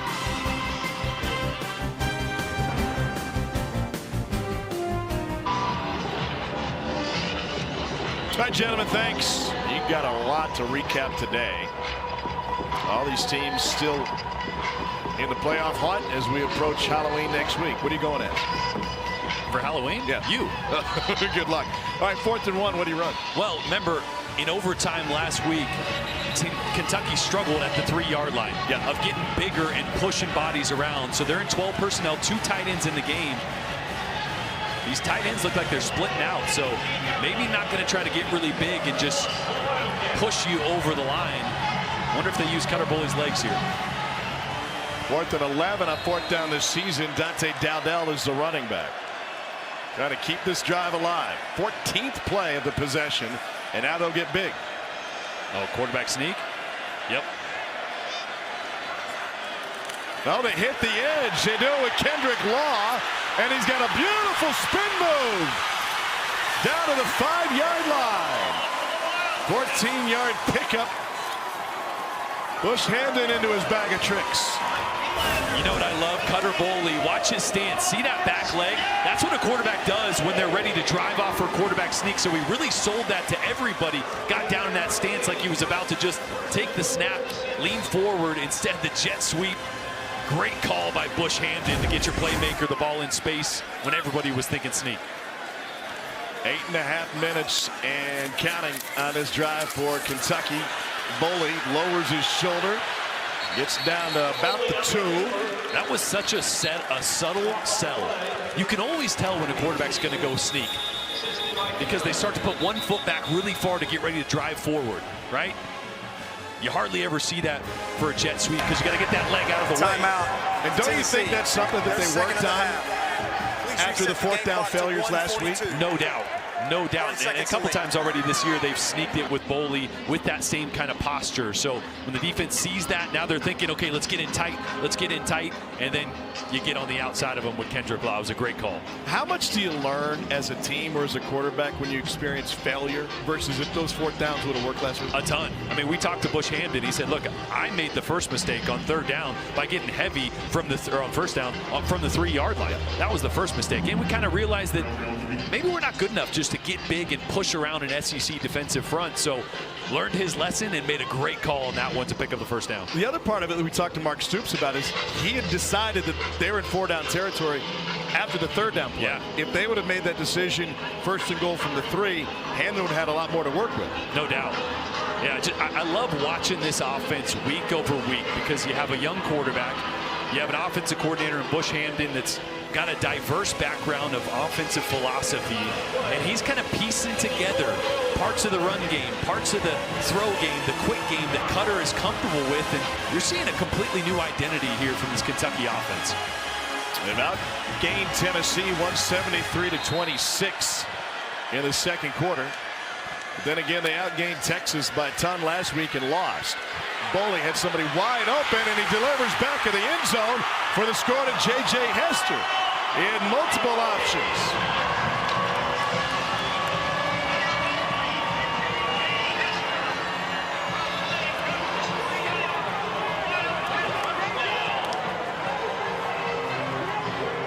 That caps a 16-play, 96-yard drive. It ate up more than 8.5 minutes. What an answer by Cutter Boley. Redshirt freshman quarterback is showing some resolve and some confidence coming from behind a few times here already in this first half. Boley goes 5 of 6 on the drive, 55 yards. Cole. You mentioned the deception of Cutter Boley's legs. Watch the center here, Jagger Burton. Guys, he's going to turn to his left guard. So to the right on your screen, he's going to kind of wave him down, say, get on down here in this double team with me, man. When he does that, that's just telling that defensive line, this is going to be a quarterback sneak. We're going to try to get a little bit of push here. Just going a little bit further to what Jordan said on that 4th down deception to be able to convert and then obviously score on this play. And then great protection here on the touchdown throw. You saw it as I did, Tom. Tight end wide open by himself on the other side of the field. So it's a really good thing that J.J. Hester came down with that one in the back of the end zone for the touchdown. Yeah, Josh Caddis, there's nobody within 10 yards of him. Wide open. 2 or 3 times now that Kentucky's found themselves down 2 scores and led a touchdown drive. Yeah. Pretty impressive from an offense that's kind of had a little bit of a roller coaster ride so far this season. have had good moments, mostly been inconsistent so far tonight. Aside from the 2 turnovers, have looked really well. Yeah, that's what Benjamin Watson said in the studio, and he's all over it, as you are. It's a touchdown game now. Tennessee with 14 points off those turnovers. Mark Stoops' offense has arrived.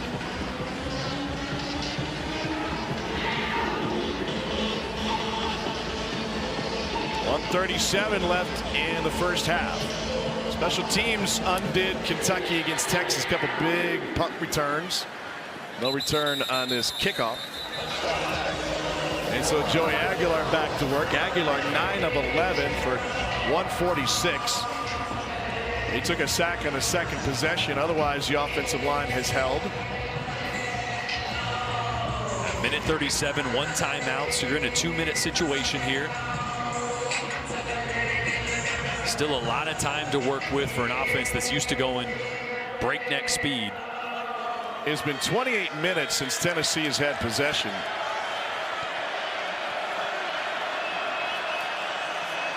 And he hands it off. Deshaun Bishop, former walk-on, picks up 4. Boy, just 22 rushing yards in this first half for Tennessee. Obviously, they've had a couple big explosive plays. Now Kentucky playing much softer coverage on the outside. Ball's pushing the tempo a little bit. They find a soft spot in the zone for a first down on the completion of Mike Matthews.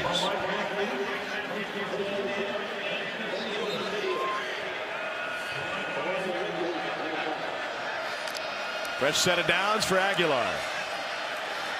Over the middle again, and good coverage. Leaves it incomplete. Rashid Scott was all over Braylon Staley. Yeah, Scott did a really good job there of not coming through Braylon Staley, but getting his left hand around him to break up that ball and not draw the flag. It is a chilly night. Rain is falling. Typical Tennessee Kentucky weather.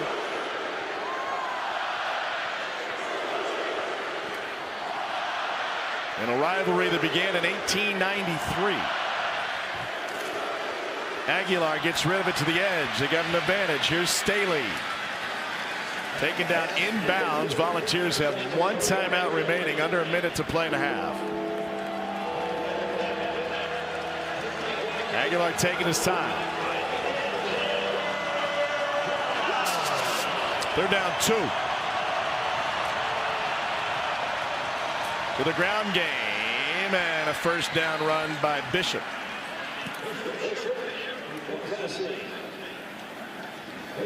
Still not using that timeout. Clock starts running again. 31 seconds at the snap. Aguilar avoids pressure. Tries to turn the corner and gets out of bounds. Clock stops with 23 seconds left. And now you're at about the 47-yard line. Well, you'd like to get 15 to 18 more yards here or so to give yourself a manageable field goal before half. Max Gilbert's long is 53, but in this game last year, he went 0 for 4 in field goals.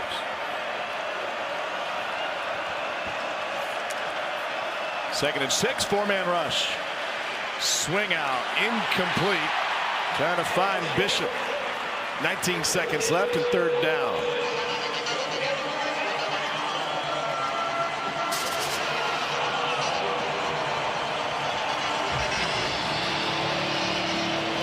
This second quarter has given the Kentucky fan base some life.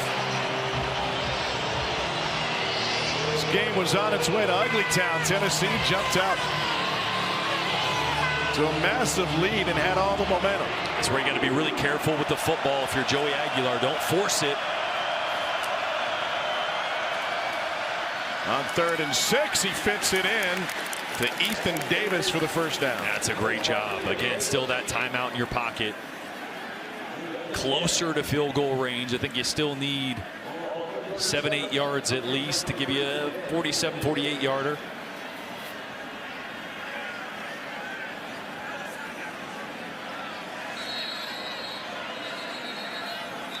Timeout used by Kentucky. Timeout. Kentucky, they're first of the half. 30 seconds in length. How about a recap? Well, it was fireworks early from this Tennessee team. Joey Aguilar finding Chris Brazzell deep, and then the first of two mistakes from this Kentucky offense, the pick six. But then the answer from Kendrick Law, a couple explosive plays at a number one tonight. None bigger than that one for a 74-yard touchdown. And then Boley to the true freshman, DJ Miller, for yet another answer. And again, finding J.J. Hester over the middle. Time and time again, Cutter Boley has fought this team back within a score.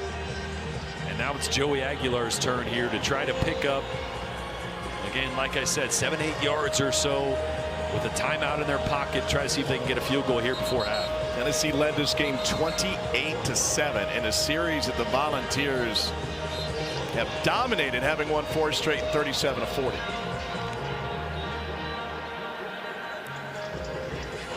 Kentucky won the toss but deferred, so they'll get the ball to start the second half.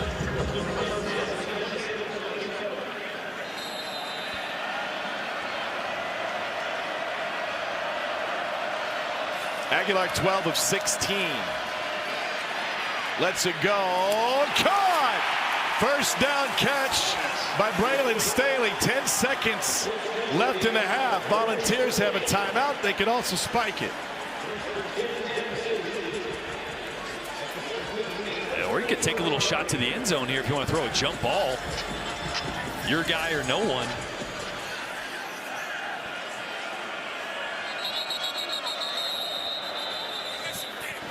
And a timeout taken by Kentucky. Timeout. Kentucky, they're second of the half. Into the half 30 against seconds in Alabama length. last week. Similar situation, knocking on the door. Very Pick six true. changed the game. Yeah, this was the mistake that started to unravel the game. Instead of cutting the lead, you extended. Huge swing play there with the interception. The mistake by Joey Aguilar, just underthrew that one. I don't think he ever even saw Brown underneath in coverage. Again, that's been part of Joey Aguilar's MO, right? Last year with App State, led the FBS with 14 interceptions. I think he's thrown 6 in his last 5 games here. So as many times as you get the wow plays and the wow moments, there are those times that the confidence will take over. He'll force a football, maybe when he doesn't need to, into a tight coverage. So he's got to protect the football here if indeed Josh Heupel and Joey Halsley want to try to run one play in hopes of getting 6 before they settle for a field goal. It's a crazy game of momentum. They gave it up last week at the end of the half, and then in this one tonight, Kentucky seized the momentum despite trailing 28-7 with a long last drive. Both teams have one timeout left.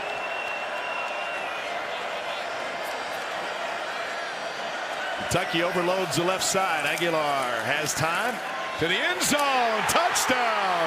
Ethan Davis got free. What an answer.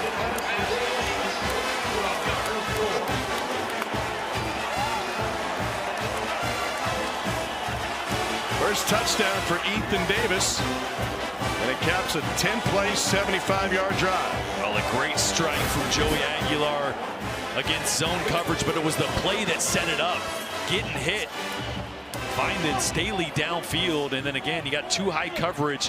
Where's the place to attack it? Down the middle of the field between the zone defenders underneath, and he finds Ethan Davis for the touchdown. They're glad to have him back from injury. Point after is good. Tennessee leads the nation with 30-point first halves. It's their 4th such performance, and for Aguilar, he goes over the 200-yard mark for the 32nd consecutive game. That's the longest streak in the FBS.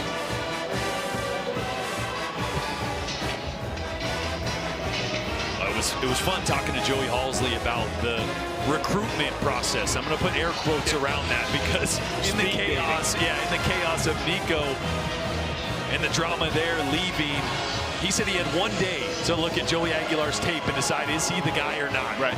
Talk about a stressful situation, pushing all your chips into the table, banking on a kid from App State as you're breaking down the film. But he loved the intangibles he saw, loved the fact that he had started 24 games in his career to that point. So an experienced quarterback with the tools that Joey Halzle felt he could shape to fit this offense, and he did it well. Devil's in the details. In fact, Aguilar, when he went playing football, it opened up a mobile car washing business with his dad. Family and friends convinced him to give football another shot, and the Tennessee fan base thrilled that he did. It's a touchback. 5 seconds left in the half. The kick resulted in a touchback. First and 10 at the 25. Tom, how wild was it when we met with Joey Aguilar and I asked him, how close were you to the end? The football was over, and he essentially said, I was there, man. Like, we were looking at what was next and thinking about possibilities, and obviously got that opportunity to be able to go on and play football at App State, and that led to him being at UCLA for a minute and then here at Tennessee. But crazy to think that he was that far down that road mentally and emotionally. Yeah, 19 was a gray shirt year at junior college. He was riding BART train 90 minutes to get from Antioch to his junior college, and then COVID hit. He was out of football for another year. Why not give it one more shot? They've already cleared the over in the first half. What a half of football. 35-21, 56 combined points for Tennessee and Kentucky. And every time Kentucky has strung something together, Joey Aguilar and the Tennessee offense has had an answer. 14. It's been Cutter Boley in his arm.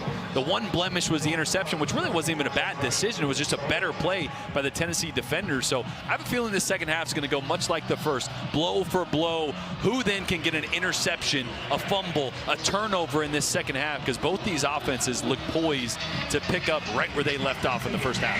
Boley came in averaging 177 yards a game. He's already passed his average in just one half.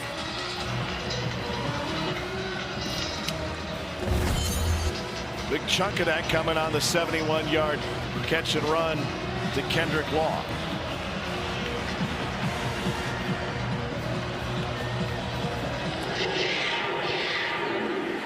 No return for Kentucky. Cole, you had a chance to talk with Mark Stoops. How did he break down the first half? He was actually pleased with the offense. He said defensively there are still some bad matchups that we're going to run into. He said we try to protect some of the guys on the perimeter, and then we continue to get hit over the middle of the field. Felt really good about Cutter Boley, what he did, how he managed things, specifically that snap count we discussed. Guys said he's doing a great job with that. He said we just have to hold on to the football, and we feel pretty confident what our offense is going to be able to do. Seth McGowan ruled out for the game. Coach Stoops reaffirmed that with me as well. Well, it was a huge second quarter for the Kentucky offense, scoring 14 points, 176 yards.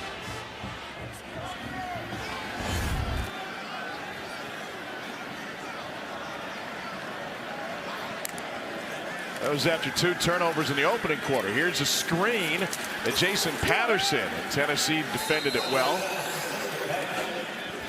Edwin Spillman getting some more run tonight with Arion Carter out with a foot injury. And remember, 2 linebackers out for Tennessee on that second level. Obviously, Arion Carter, leading tackler Ben Bolton, reserve linebacker out as well. So Spillman and Jeremiah Thielen are doing a really good job holding that second level down. Kentucky has struggled to get the run game going as of late. Thought they had it there, but that hole closed quickly. There's Thielander in on the stop, and he'll come off the field on third down.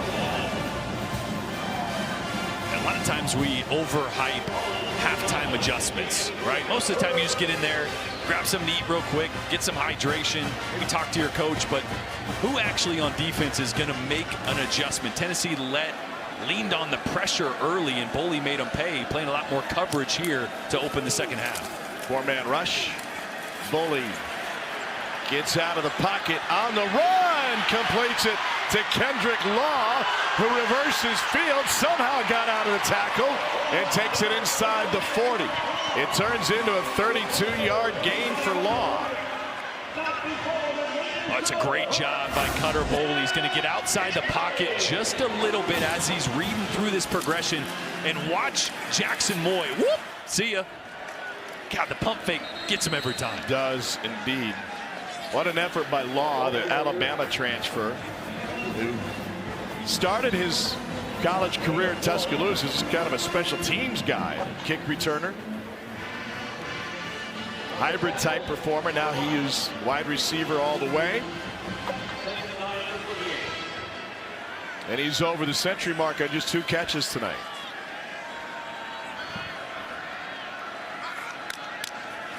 Once again, that clap keeping Tennessee off balance. And there's a flag that comes in late after the completion to Jamori Macklin. Yeah, they're going to get Joshua Josephs on a jump. Holding. Offense. Number 81. 10-yard penalty. Still second down. I stand corrected. Tight end Willie Rodriguez. But Cole, you talked about this clap in the first half. Why does it make it so hard? I feel like everybody does it. Well, he's been faking claps, so you'll see him kind of give the fake clap, and he'll do the hand motion, and then they'll go on the second or third clap at times also. So he's giving you a fake clap where he's actually clapping, but it doesn't count as the snap count. So he's just really mixing it up and doing a lot of different things. This is a hyper-aggressive Tennessee defense. They like to get upfield and penetrate, so you're trying to go out of your way to slow that down. And for a younger quarterback, he's doing a great job with it tonight.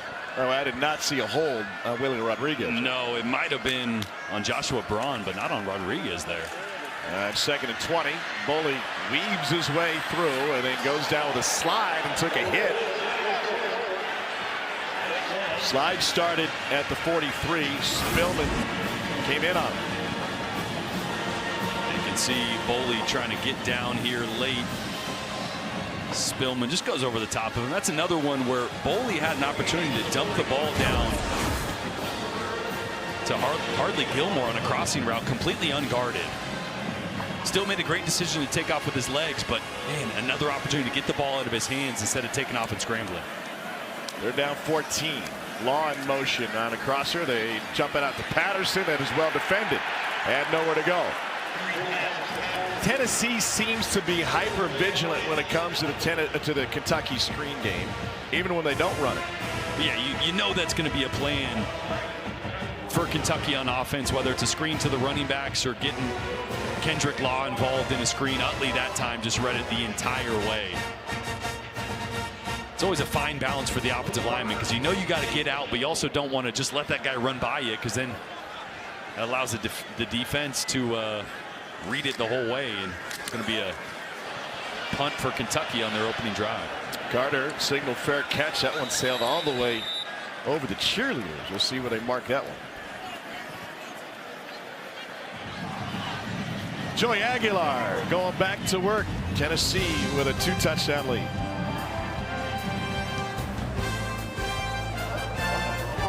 Protection that Tennessee spent the entire offseason trying to perfect. Both explosive plays came from it.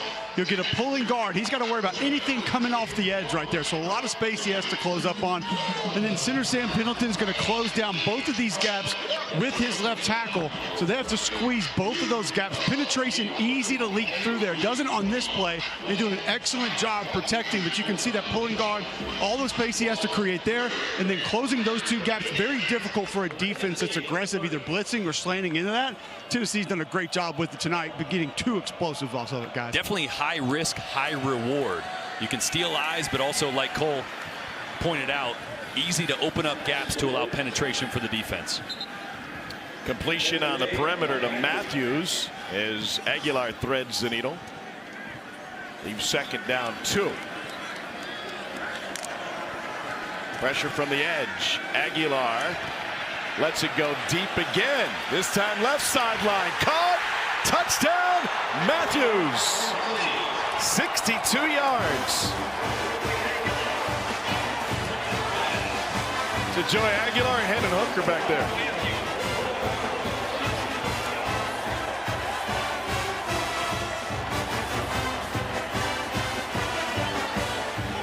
A frustrated look from Mark Stoops as once again hole protection leads to a big explosive play downfield.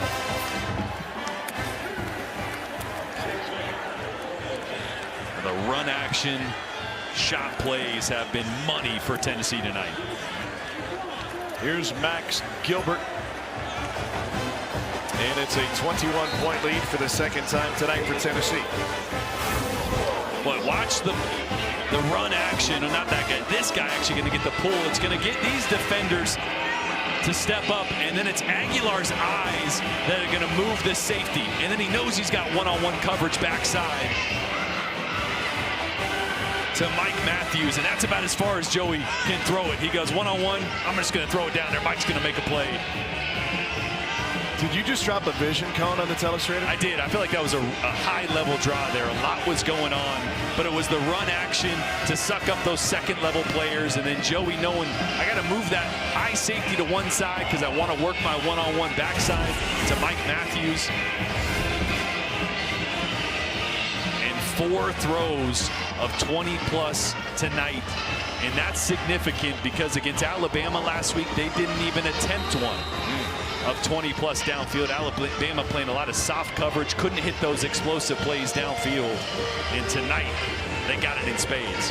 Third 100-yard game of the season for Matthews, who also did it in a close win in Starkville and at home against ETSU. And you saw a little bit of a different version of how the pulling guard had to protect their Wendell Moy. When he came out, that edge rusher was upfield, so he just had to run him past the quarterback, and that allowed Joey Aguilar to be able to step up and make that throw. An excellent job. I think all 4 of those explosives have come off pull protection today. I'm pretty sure they have. Cole has turned over a new leaf. He now likes. Yeah, Cole, you were real salty on that. You know, we talked about it a couple days ago. I'm not going to say that I like it, but when you get an offensive coordinator tell me he spent an entire offseason trying to perfect it and working with his guys, I'm going to allow it a little bit more for sure. Yeah, leaned on Hendon Hooker a little bit the offseason as well, picking his brain about what they did in Detroit with a lot of the run action looks as well. Here's DJ Miller, shook a guy. Yeah, they used every resource they had with NFL teams. The Haslams with the Browns.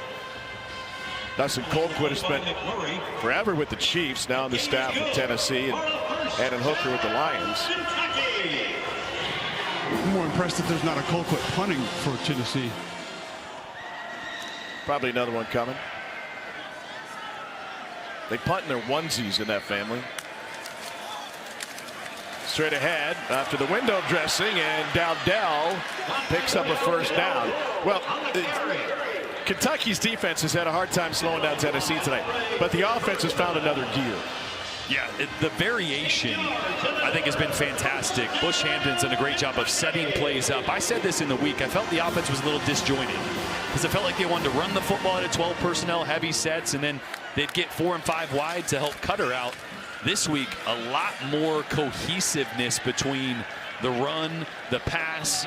Bush Hampton has this thing rolling right now. It's just their defense is just not stopping anybody. That's the problem. Is that simply finding your identity? Yeah, I think the last couple of weeks they realized, okay, Cutter's really good at quick game. He likes 4 and 5 wide because he can see it really clearly, but you know, we don't really run that well out of that. Yeah. So it takes a couple weeks to go, okay, how can we get in and out of things that our quarterback does well, but still complement the run game and the play action and getting Kendrick Law involved?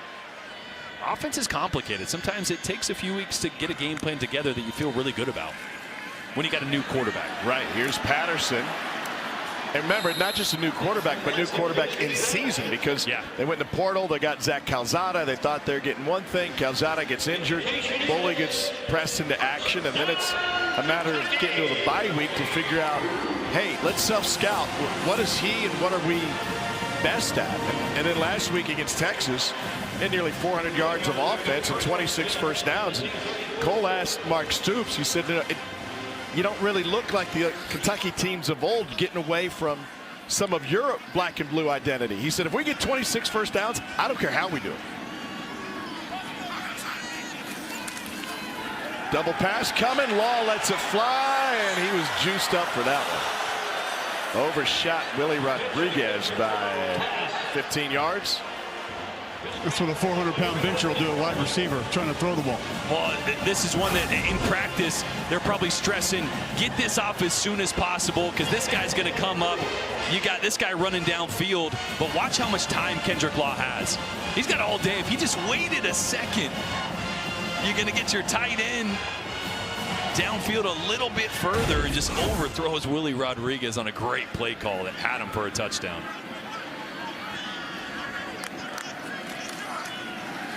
Quickly to the perimeter. And a stumbling catch made by Gilmore. And that's so hard. It's so hard for Kendrick Law because, like I said, I guarantee the 2 or 3 times they ran that in practice, Kendrick probably didn't have a ton of time. He's thinking, okay, I got to catch it. I got to find the laces. I got to throw that as quick as possible. And they're stressing that, right? So he's catching. He's doing what he did in practice. Just had a tick longer than he thought to let Willie Rodriguez clear the defense. And a big miss, but he's made an impact on this game so far tonight. With the ball in his hands, I expect that's not the end, or the last time we'll see him with an opportunity to make a big play. Cutter Boley, look for the crossing route. Everybody's covered, and he gets taken down. And Tennessee with the sack, led by Dominic Bailey. And we got an extra pushing and shoving coming from Bailey. Yeah, Bryson Eason was pushing the pocket on this one. You're going to see it open up right over the middle. The crosser clears the linebacker. He's got his tight end over the ball, but you just feel the pocket compressing when it does that to a young quarterback. Your internal clock starts to speed up, and just wasn't ready to let that one go. 55-yard attempt for Jacob Callaway. It stays left. And a missed opportunity for Kentucky, and that double pass was wide open. It's a 3-touchdown deficit midway through the 3rd quarter. They missed on the double pass, and they missed trying for 3 in a 3-touchdown game. 11 plays of 37 of 45 of 53 of 60. 1,300 yards of offense. Peyton Manning outdueled Tim Couch, who threw for 476. Those numbers are stupid. Insane. You know what's even more impressive? How they threw for that many yards with those huge shoulder pads. We couldn't make them any smaller back then. Nah, they were cool. By the way, did you see Drew Mestamaker from North Texas throw for 608 the other day? Not bad for a guy who never started in high school. Yeah. How about our quarterbacks tonight? Putting up some big numbers. By the way, Hal Mumme after that game said simply, I enjoyed watching both quarterbacks.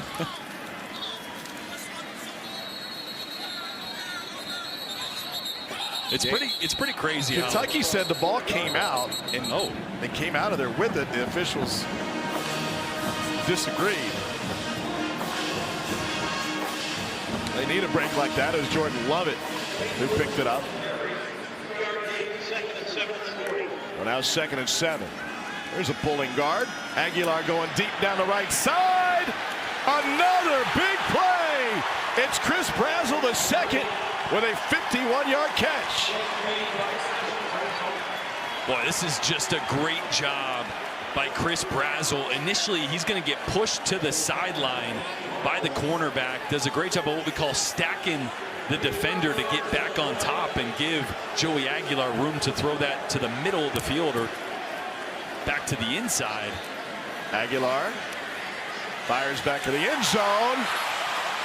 It was Brazzell, but he was out of bounds. It's really interesting the way Joey Halzle put it to us. He said, these plays used to be open in this offense. Now we have to create them. Yeah.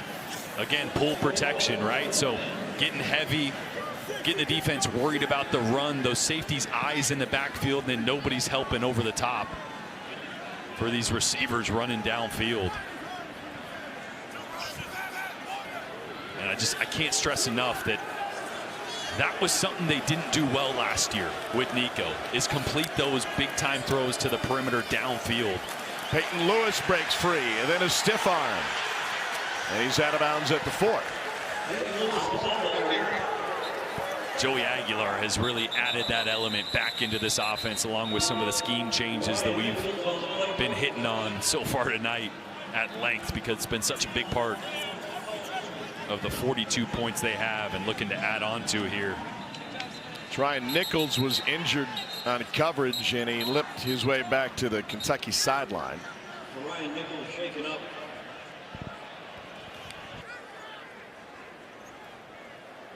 So he's replaced in the secondary by Nasir Addison. 3rd and goal for Tennessee.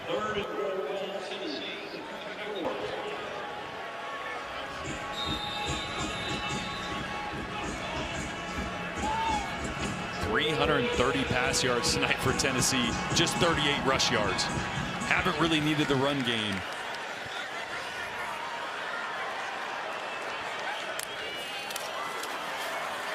Aguilar fires, and multiple flags.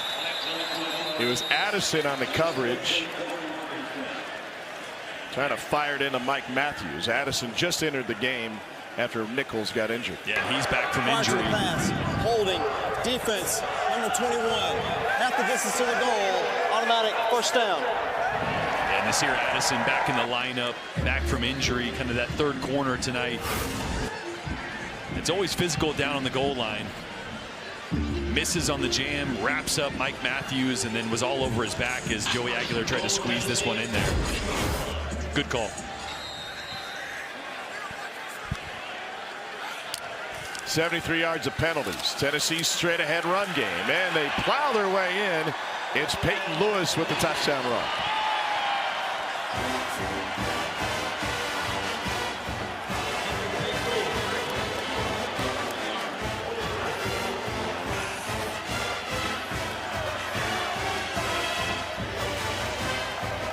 Plays 63 yards.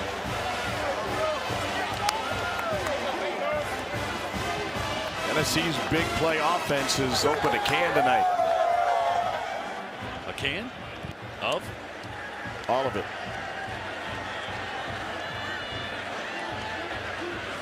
Touche.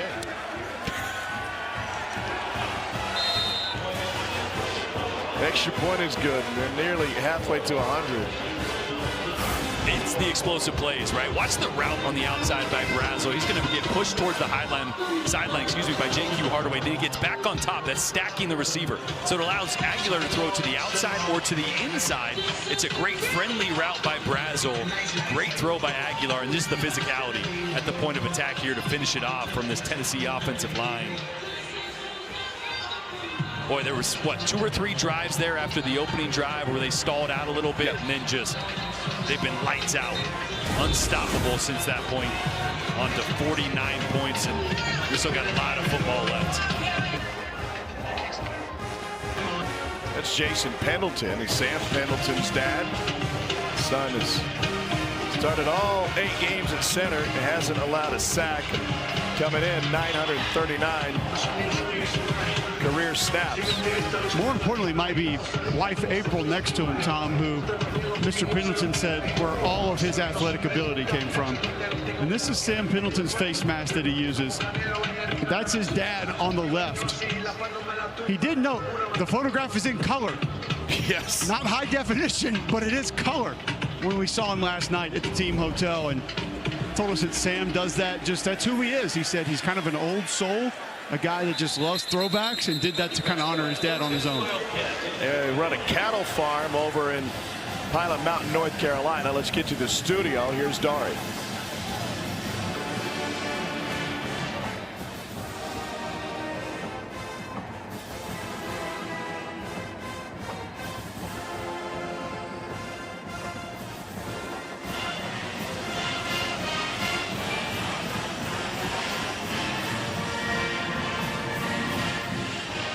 Well, there are 2 stories there. And number one, it's what Mike Elko has built at Texas A&M, and he continues to pound the table looking for respect for his program. I think it's there. I think it's there nationally. And then the Brian Kelly era at LSU. After they built that lead, as Dari had mentioned, there's a 1.5 yards on first down. It's just the expectations that everyone, including myself, had for LSU coming into the season because of the collection of talent. The defense, especially early in the year, looked like it was going to be elite. And you're like, okay, the offense is definitely going to come along, right? It has to with all the talent and speed they have, and they just... It's a $100 million contract. He left Notre Dame, and he said, I'm going there because I have a chance to win a national championship. Does that change? I should say this. Does that impact how you view what LSU has accomplished in that span? Yeah, because the expectations are national championship or bust. I mean... Boley somehow evades the rush and dumps it off. They fired Ed Orgeron after 18 months after winning a national championship, right? Yeah. I mean, I'm not saying that's going to happen. I'm just saying the expectations are not just to be good, but to be great at LSU. Well, the last handful have won a national championship by the end of their 4th season, whether it was Orgeron, Miles, or Saban.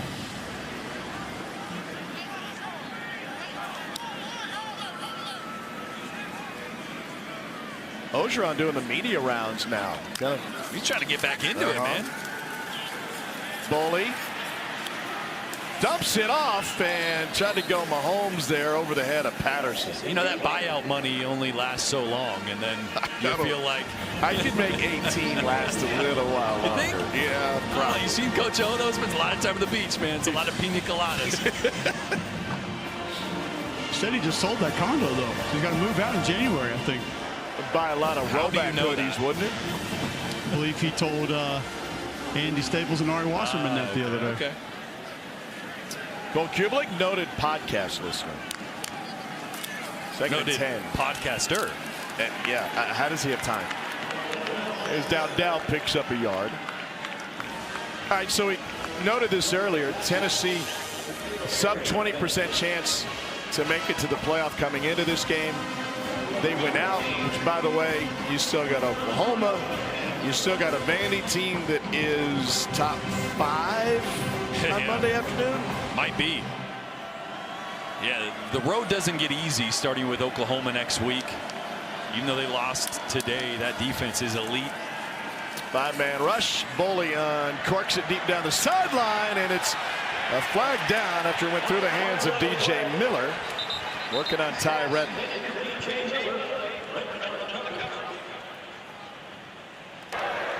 Pass interference. Defense, number 4. 15-yard penalty. Automatic first down. I love the trust Cutter Boley has here in his big 6'3", 205-pound true freshman DJ Miller. Just throw it up to him. Let him go up and try to make it. And the other true freshman, Ty Redmond, got lost a little bit with his eyes in the backfield. Tried to find the receiver late and never got his eyes back around to the football. So good call there. But get to know DJ Miller's name. I mean, there's a lot to be pleased with. There's a lot to be disappointed with so far tonight for Kentucky, but you found a few guys that I think are going to be really good. Cutter Boley won. Kendrick Law has made plays, and then DJ Miller's been a bright spot and a guy that's going to keep getting better for this Kentucky football team as well. DJ Miller, and I thought we'd see a little Cam Miller tonight too. Yeah. Both those young receivers for the Wildcats look like they have some promise.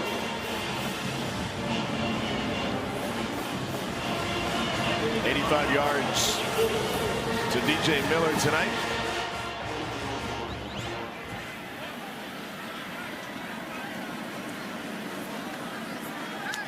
Second and 5. Boley, he can run for it.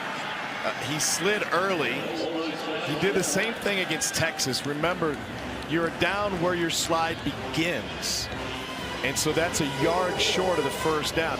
I'm not advocating quarterbacks taking extra hits, but when it comes to picking up a first down or not, that can be a huge difference maker. You could dive forward, right? I mean, you can still protect yourself and be smart by getting down, but diving forward to allow yourself to pick up a first down, which you would have done there. Instead, it leaves him with 3rd and 1. Patterson took a hit, but got his body over the line. It was Jeremiah Thielander with the hit. What a great visit with Thielander this week. He lost his helmet and had to come out for a play. His dad was a college coach at a number of different stops, including at Missouri in the early 90s, where he developed a great friendship with a couple other guys on that staff, like Andy Reid, Dirk Cutter, Marty Morningweg. Later coached alongside Steve Spagnuolo. I wouldn't be surprised if he was wearing Pendleton's face mask. He just feels like a throwback when you talk to him. Yeah, he lit up when you said, man, you hit guys hard. It's like you don't have a care in the world. And I felt like his reply is, yeah, I'm a football player. By the way, this was a horrendous Missouri team in 1989 and 1990. They ran the run and shoot, and they had a hard time scoring, or keep teams from scoring points. Andy Reid was the O-line coach. Thielander right in front of Super Bowl champion.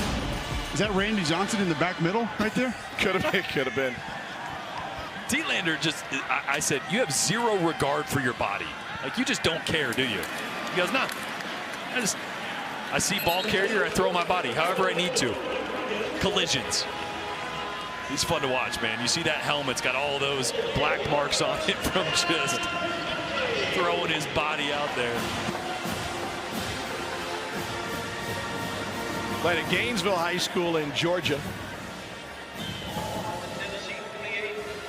Was a four-star recruit coming out of the Red Elephants program. I remember got thrown into action last year after Keenan Peely went down.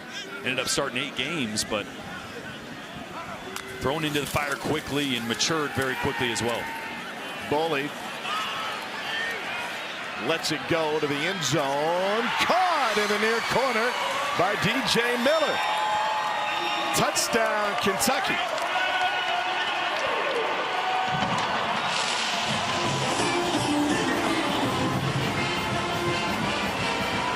Little hitch and Boley's getting up. They're going to go for 2. This is an unbelievable catch. Watch the left foot come down there. He secures the ball through impacting the ground as well. That is, once again, love it. We saw it earlier. It drew the penalty. You got one-on-one coverage. Just throw it up to your 6'3" receiver. See if he can make a play that time. Great protection. DJ Miller was actually on a for the love of the game route, which means he's not supposed to get it. Let's go for Dos, brought to you by Dos Equis.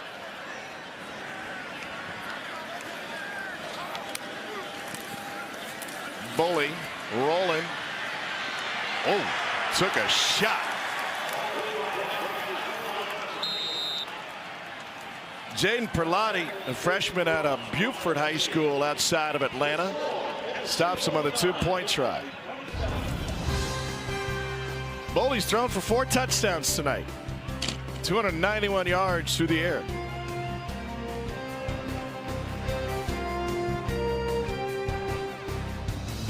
Burrow. And so the folks at Ike's Artisan Pizza showing out watching the game tonight. And I thought there'd be more orange in the building. Oh, tables are orange. Yeah, there's some Kentucky fans. Tea parties. Oak Grove straddles the line. There's Bug Tussle that's right there on the line. You've probably been through there. Bug Tussle, yeah.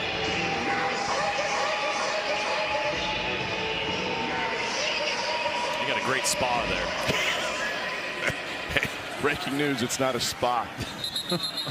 Under a minute to go. We're still in the 3rd quarter. Thanks to the folks at Ike's. Cumberland Avenue, Middlesboro. Just a mile west of the Cumberland Gap. And his longtime rivalry has seen some thrilling games, including a 4-overtime game with Woodson at quarterback for Kentucky and Ainge at quarterback for Tennessee. They had another one that was played back in the early 50s after the Great Appalachian Snowstorm.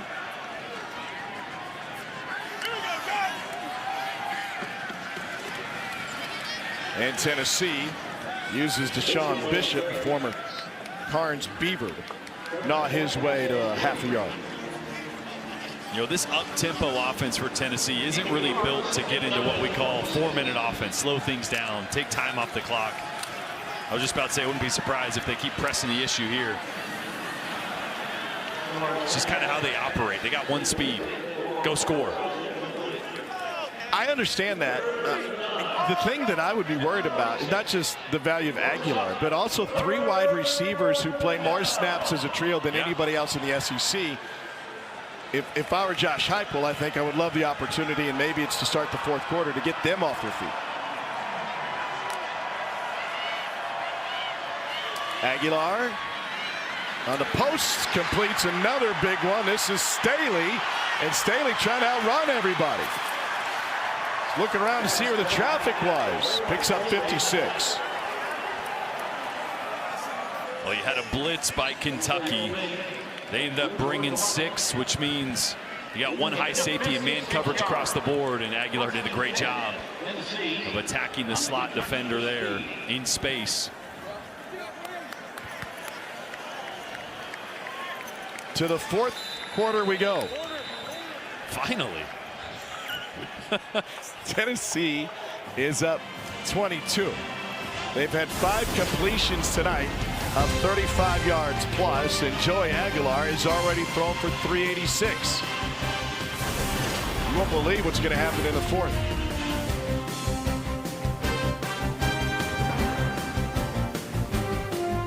Internet. Under the lights at Kroger Field, Tennessee a quarter away from its 5th consecutive win in this series. And they would improve to 37-4-1 as a ranked opponent of Kentucky. Last year, Kentucky finished 4-8, first losing record through the regular season since 2015. And this would drop the Cats to 0-5 in league play and 2-5 overall. It's Deshaun Bishop with the carry.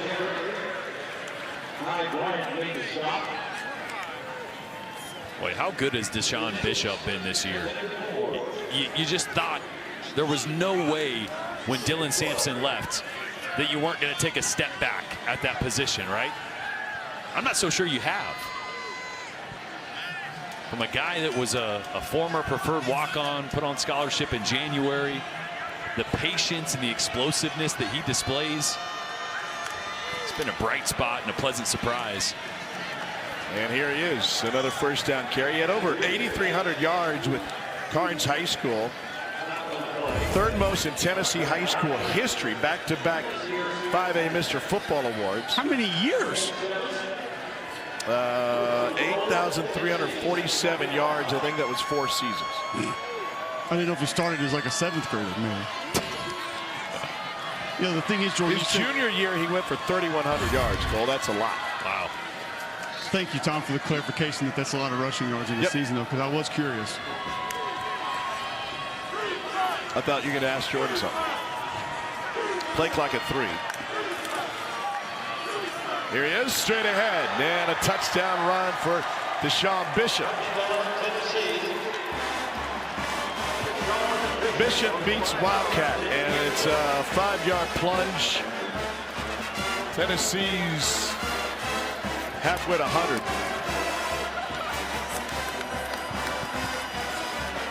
Not a bad bounce-back performance. No. Not much on offense that has gone wrong for this Tennessee unit. They've had physicality when they've needed to around the goal line. Obviously, the explosive plays have been there in spades, but this is what you needed to see in what was a get-right game before the gauntlet really begins on their quest to get back to the college football playoff. And I mentioned the explosive plays were on display from the first drive as he hits Chris Brazzell for the touchdown while he was getting waylaid in the pocket. This one dropped it right in the bucket to, yeah, you guessed it, Chris Brazzell. Then he finds Mike Matthews somewhere down there for another big play. And it's almost like bombs away. You know when you played Madden back in the day and you did the Hail Mary play even though it wasn't a Hail Mary. Just like, I'm going to throw it deep every time. It's kind of what it's felt like for Joey Aguilar. 6 of 6 for 274 on passes 20 yards plus. I think that's you check this box, right? The offense got back on track after 20 points against Alabama last week and a couple miscues. The question now, I think, goes to the other side of the ball, because this Kentucky offense has struggled quite a bit at times this year. I'm not saying that they're bad, because Cutter Boley's showed a lot of improvement.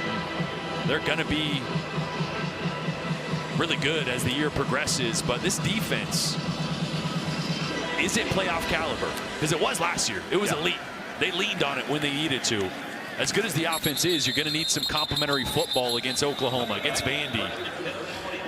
I think for Tennessee as a fan base, this is the perfect ending to what has been a very controversial and heartbreaking week. They lost one of the most beloved coaches in college sports this week to the San Francisco Giants, Tony Vitello. 17-25. He not only led him to a national championship on the diamond, there he is at a basketball game top right.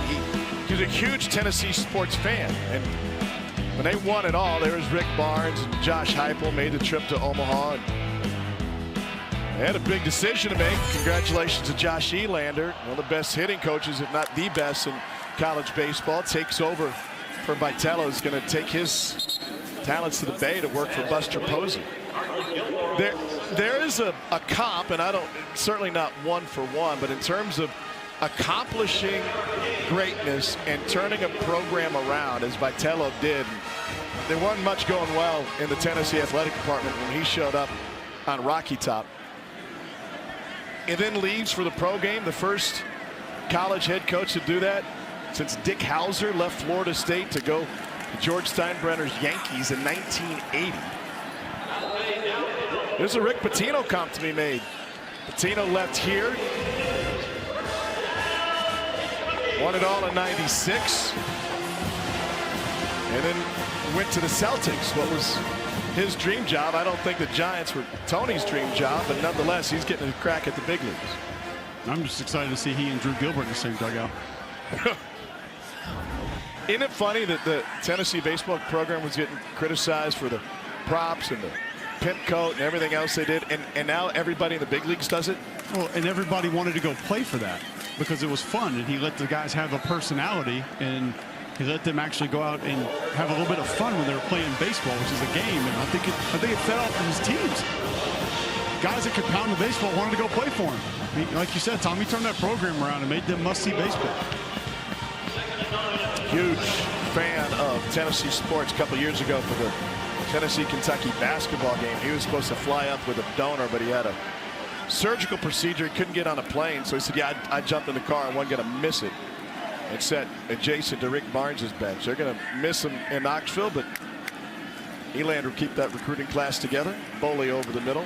There's a first down for Willie Rodriguez. You mentioned him at football and basketball games, Tom. It was always cool running into him on the sideline of football games, and he would actually want to talk football.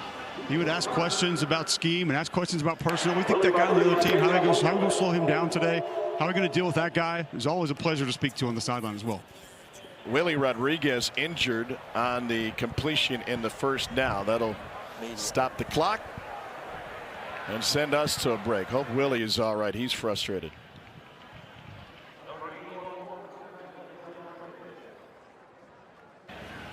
Talked to him a couple weeks ago about his recruiting process, and grew up such a big Kentucky fan. He said, I had to separate that from the process. I didn't want it to cloud my judgment to find the best fit for me as a quarterback. He said, but then once I decided this is where I wanted to be, it has allowed me to wrap my arms around the program as a whole and kind of attack it with the enthusiasm I knew as a young Kentucky fan. And here's a guy who was in Rupp Arena doing the John Wall back in the day. Ice cream paint job and everything. What was the John Wall again? Can you show me? Not on camera. Was it? Oh, it was it was this one. Yeah, you got it. That's right. He asked for the camera to be on him 52 times a game, and now he's not going to do it on camera. May get shy because you don't want to dance on camera. Cream on the outside, clean on the inside. You've changed. Kentucky first down.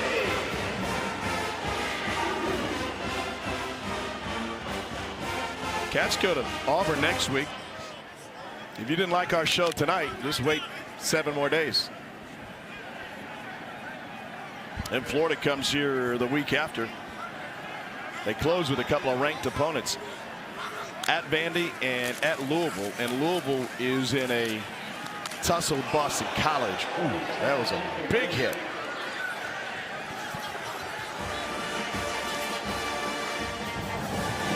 Dante Dowdell, who was banged up earlier in this game. Mark Stoops is going, how do you not throw a flag on that? Jaden Perlotti, the freshman, is Timeout on the field for a player injury. getting extended playing time tonight.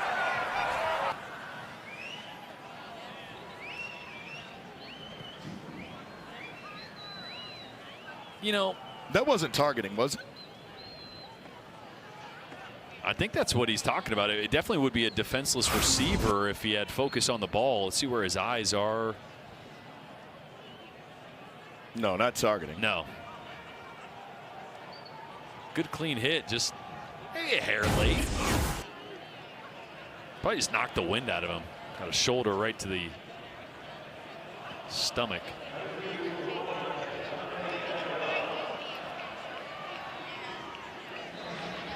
Cole, is there more orange in this building than blue? Well, if you count the seats, then no, there's not. But if you're counting clothing articles, then yes, I believe that there is.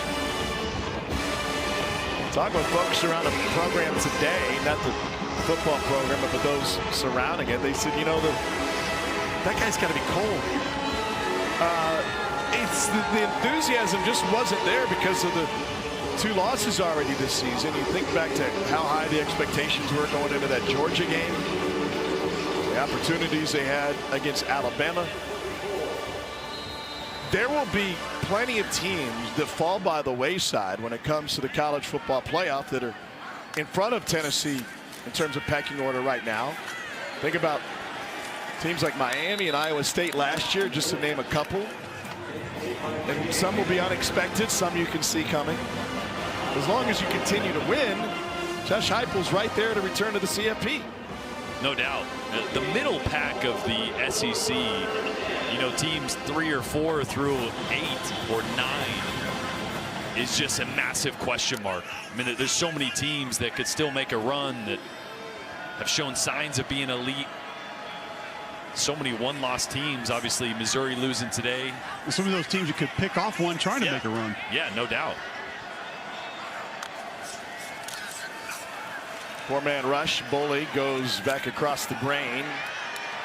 There's the flag on P.I. Miller, the intended receiver. Pass interference. Defense, number 23. The ball will be placed in the spot of the foul. Automatic first down. Yeah, it was a little shake route from DJ Miller. He's going to stutter and then keep going. Boo Carter on his hip just grabbed him. Both hands around his waist. You know, Tom, you mentioned the Alabama game for Tennessee and the Georgia game for Tennessee. I know fans don't like to find positives and losses, but when you look at how physically they matched up to those teams, and maybe there's a little bit of drop in those 2 opponents that we're referencing also, but that was as close as I've seen it, specifically with Georgia for maybe 13 years, a decade plus. There was no pushing around of Tennessee in that game. There was no being physically dominated of Tennessee against Georgia or Alabama. And if anything, they matched it and imposed their will as many times as their opponents did in those 2 games. And that's the standard of physicality in this league. So I take that away from what they did. And then what you're referencing about trying to put some things together here in the stretch run, I don't know how you couldn't be thinking about playoffs. There's 2nd and 1 now for Kentucky. Trying to keep this drive alive. 10th play of the drive. There's a flag, and Boley delivers on time. I think to your point, all of the elite programs have taken a step back with the distribution of talent. But the Georgias and the Alabamas were the 2 programs. Offside. Defense. Defensive tackle. In the neutral zone at the time of the snap. It's a 5-yard penalty. Made 2nd down. Those are 2 programs that set the standard for other teams in this league, saying if we can't get by them, we won't reach our goal. Lane Kiffin talked about that 2 years ago when Ole Miss got outplayed by Georgia. Correction, that penalty is declined. The result of the play is a first down.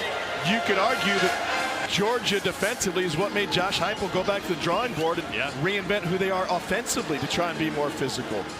We've mentioned that pull protection, the offseason emphasis. Maybe more impressive is that 2 off seasons ago, it was physicality, bonus bigs, being able to win different ways, and they've carried that not only the last season, but this season as well. Cutter Boley looking end zone. He throws short of it, and a stretch. Ball came loose. And give me a touchdown for Hester, and we'll see if indeed Tennessee recovered it. No signal. Now he says touchdown. There you go. Rolling on the field, it's a touchdown. Meanwhile, Jaden Perlotti saying, how can it be a touchdown? I got the football. And J.J. Hester again does a great job here with his left hand of reaching the ball out. Great awareness of where he is. Yep, touchdown. Again, J.J. Hester, one of those guys that little to zero role in this offense coming into today. Now his second touchdown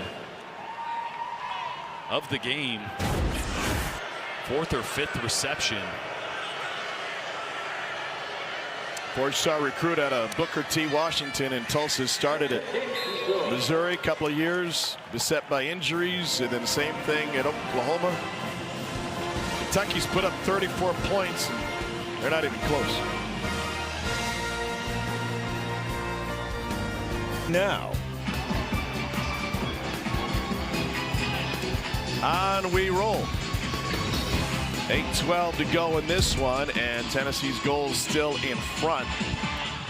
They went out. They got a 90% chance to make the playoff. Now, easier said than done, right, for a team that's already lost a couple.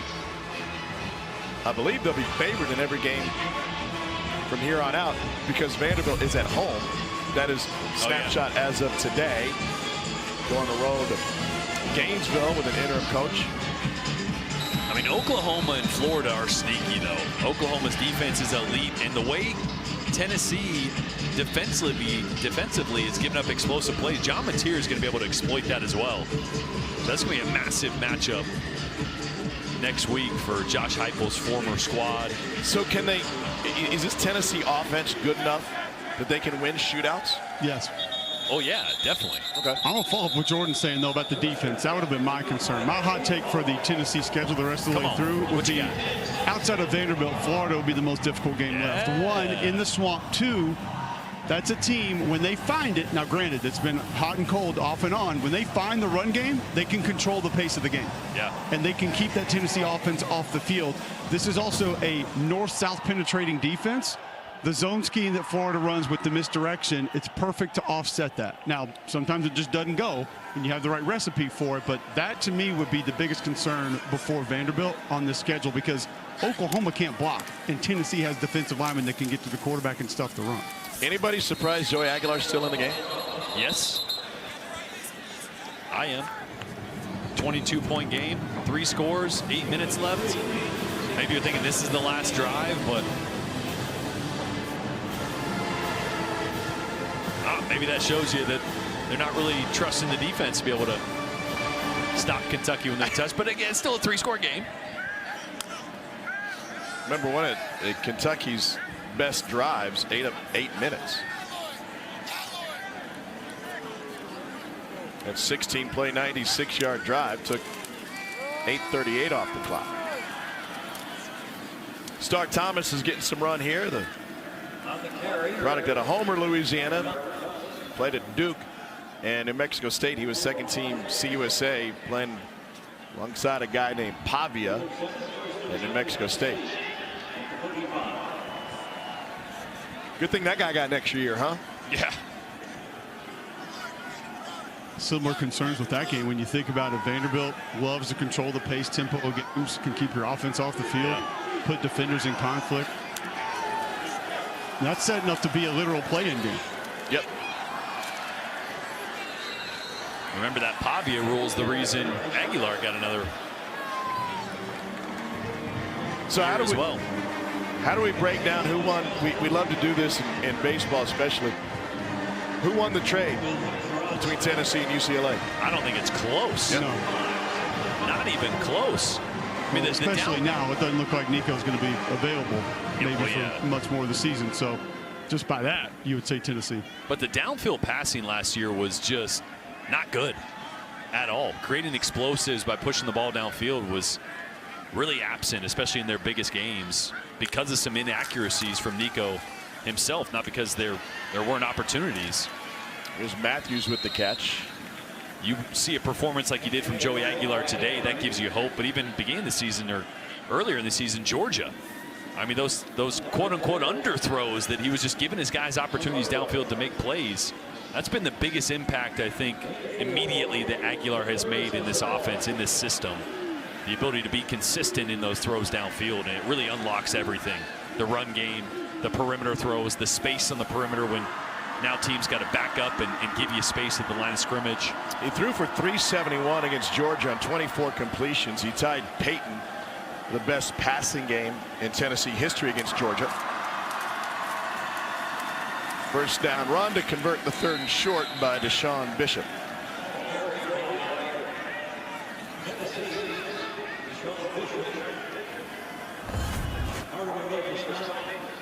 Seven different players have scored a touchdown tonight. The 56 points, most against a conference opponent since the nation's best offense, led by Hendon Hooker in 22. Just a vast departure from what we saw last week. I know the defenses are different, but Aguilar was just 3 of 8 on throws of 15+ last week against Alabama. I'll still go back to last week. Without the drops, I'd love to see where Tennessee was in the 4th quarter of that game. Yeah, a couple of those would have been big plays, and we're 15 or more yards downfield that Tennessee didn't come down with. They came into tonight 2nd in FBS with 10% drops. I don't think we've seen a single drop tonight. No. And going back to what Jordan said about rep count with those receivers, you have to wonder.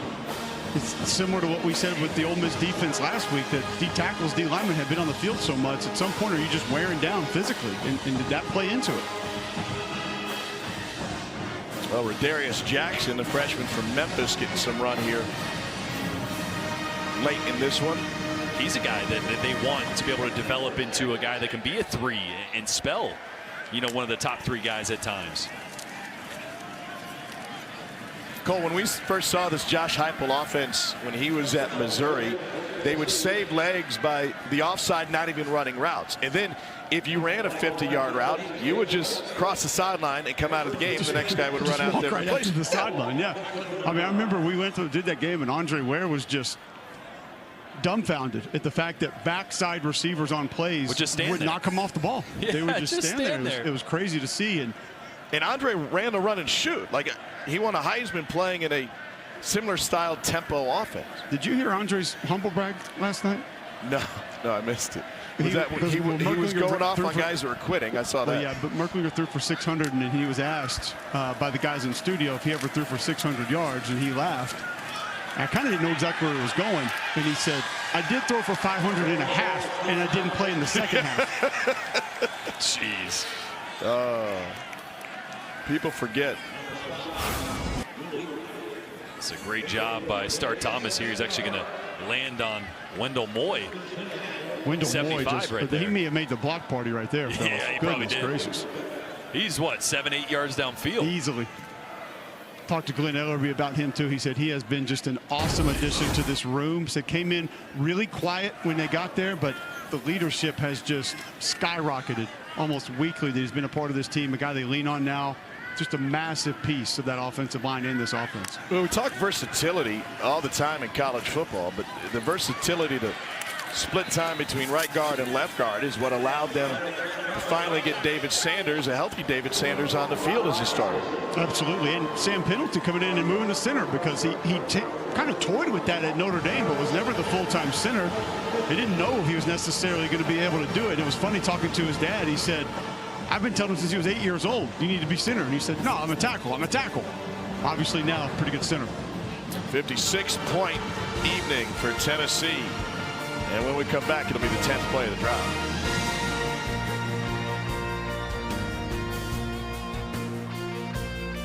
And they're still driving.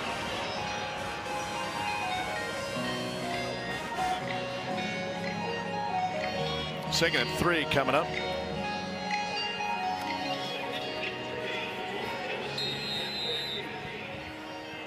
Aguilar still in the game. Why not, Well, I'll give you a lot of reasons why not. I was just going to say. We have learned his value to this team, to this offense. Is swing to the outside and they stay in bounds. I mean, look what happened with Bub Pravula in Missouri today. Massive loss. Let's get to our friends at Academy Sports and Outdoors. The only thing better than Thanksgiving is deep fried Thanksgiving.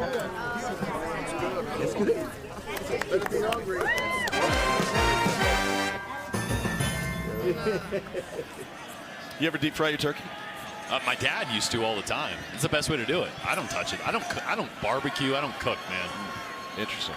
I can make eggs. I can make a breakfast burrito. I'm a breakfast guy. AG1. I could do that too if I'm getting paid. Aguilar will take a knee. I'll do anything if you pay me on my Instagram, you know? Yeah. First time since 2019, Tom, Tennessee's had 300-yard receivers. And speaking of a quarterback you mentioned earlier, we were there for that game. What game was that? Missouri. It's a nice little factoid. Yeah, yeah. Where else was I that weekend? Cole's memory is Rock way Quarry better Road, than mine. probably? Probably so. Rock Quarry Road. Well, we'll see Mark Stoops in Kentucky next week at Auburn. And it'll be interesting to see the momentum or lack thereof of this program. And that's something that this fan base will give more thought to going forward. But the story of tonight is Tennessee. 56 points in a 22-point win against their border rival. And Josh Heupel's team stays alive in a pursuit of a playoff appearance with a 2-loss year.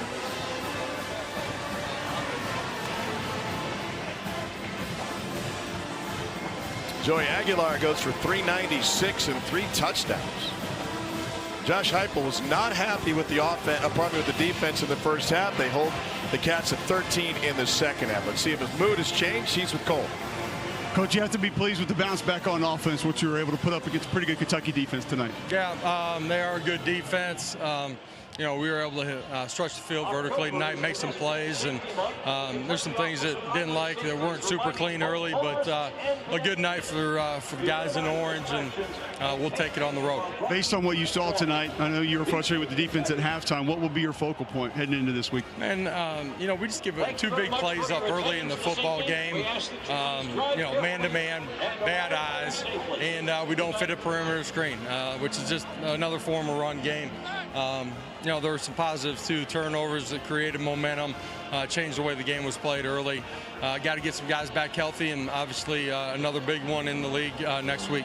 I don't know if you're taking applications for off-season studies for people to come in and work with you guys, but the physicality 2 years ago, you guys were 4 for 4 on pull protections on explosive plays today. Just what does it do with the amount of time you put into that to see it show up like it did on the field tonight? It's a credit to our offensive staff, Coach Halsley, Coach Ellerby, and everybody, and real credit to our guys too. You know, we're a good football team. We just got to continue to find the right side of the details that can help us down the stretch. Thanks, Coach. I appreciate it. This Tennessee team, and the offense especially, continues to evolve. Joey Aguilar had a monster night, 396 yards and 3 touchdowns. Josh Heupel gets his old college team, Oklahoma, comes to town next week at Neyland Stadium, the New Mexico State, Florida, and Vandy, as they aim for the postseason. Good night to wear checkerboard overalls, and Tennessee exits with the win. After a break, we'll get you to Dari Noka and the gang for SEC football final.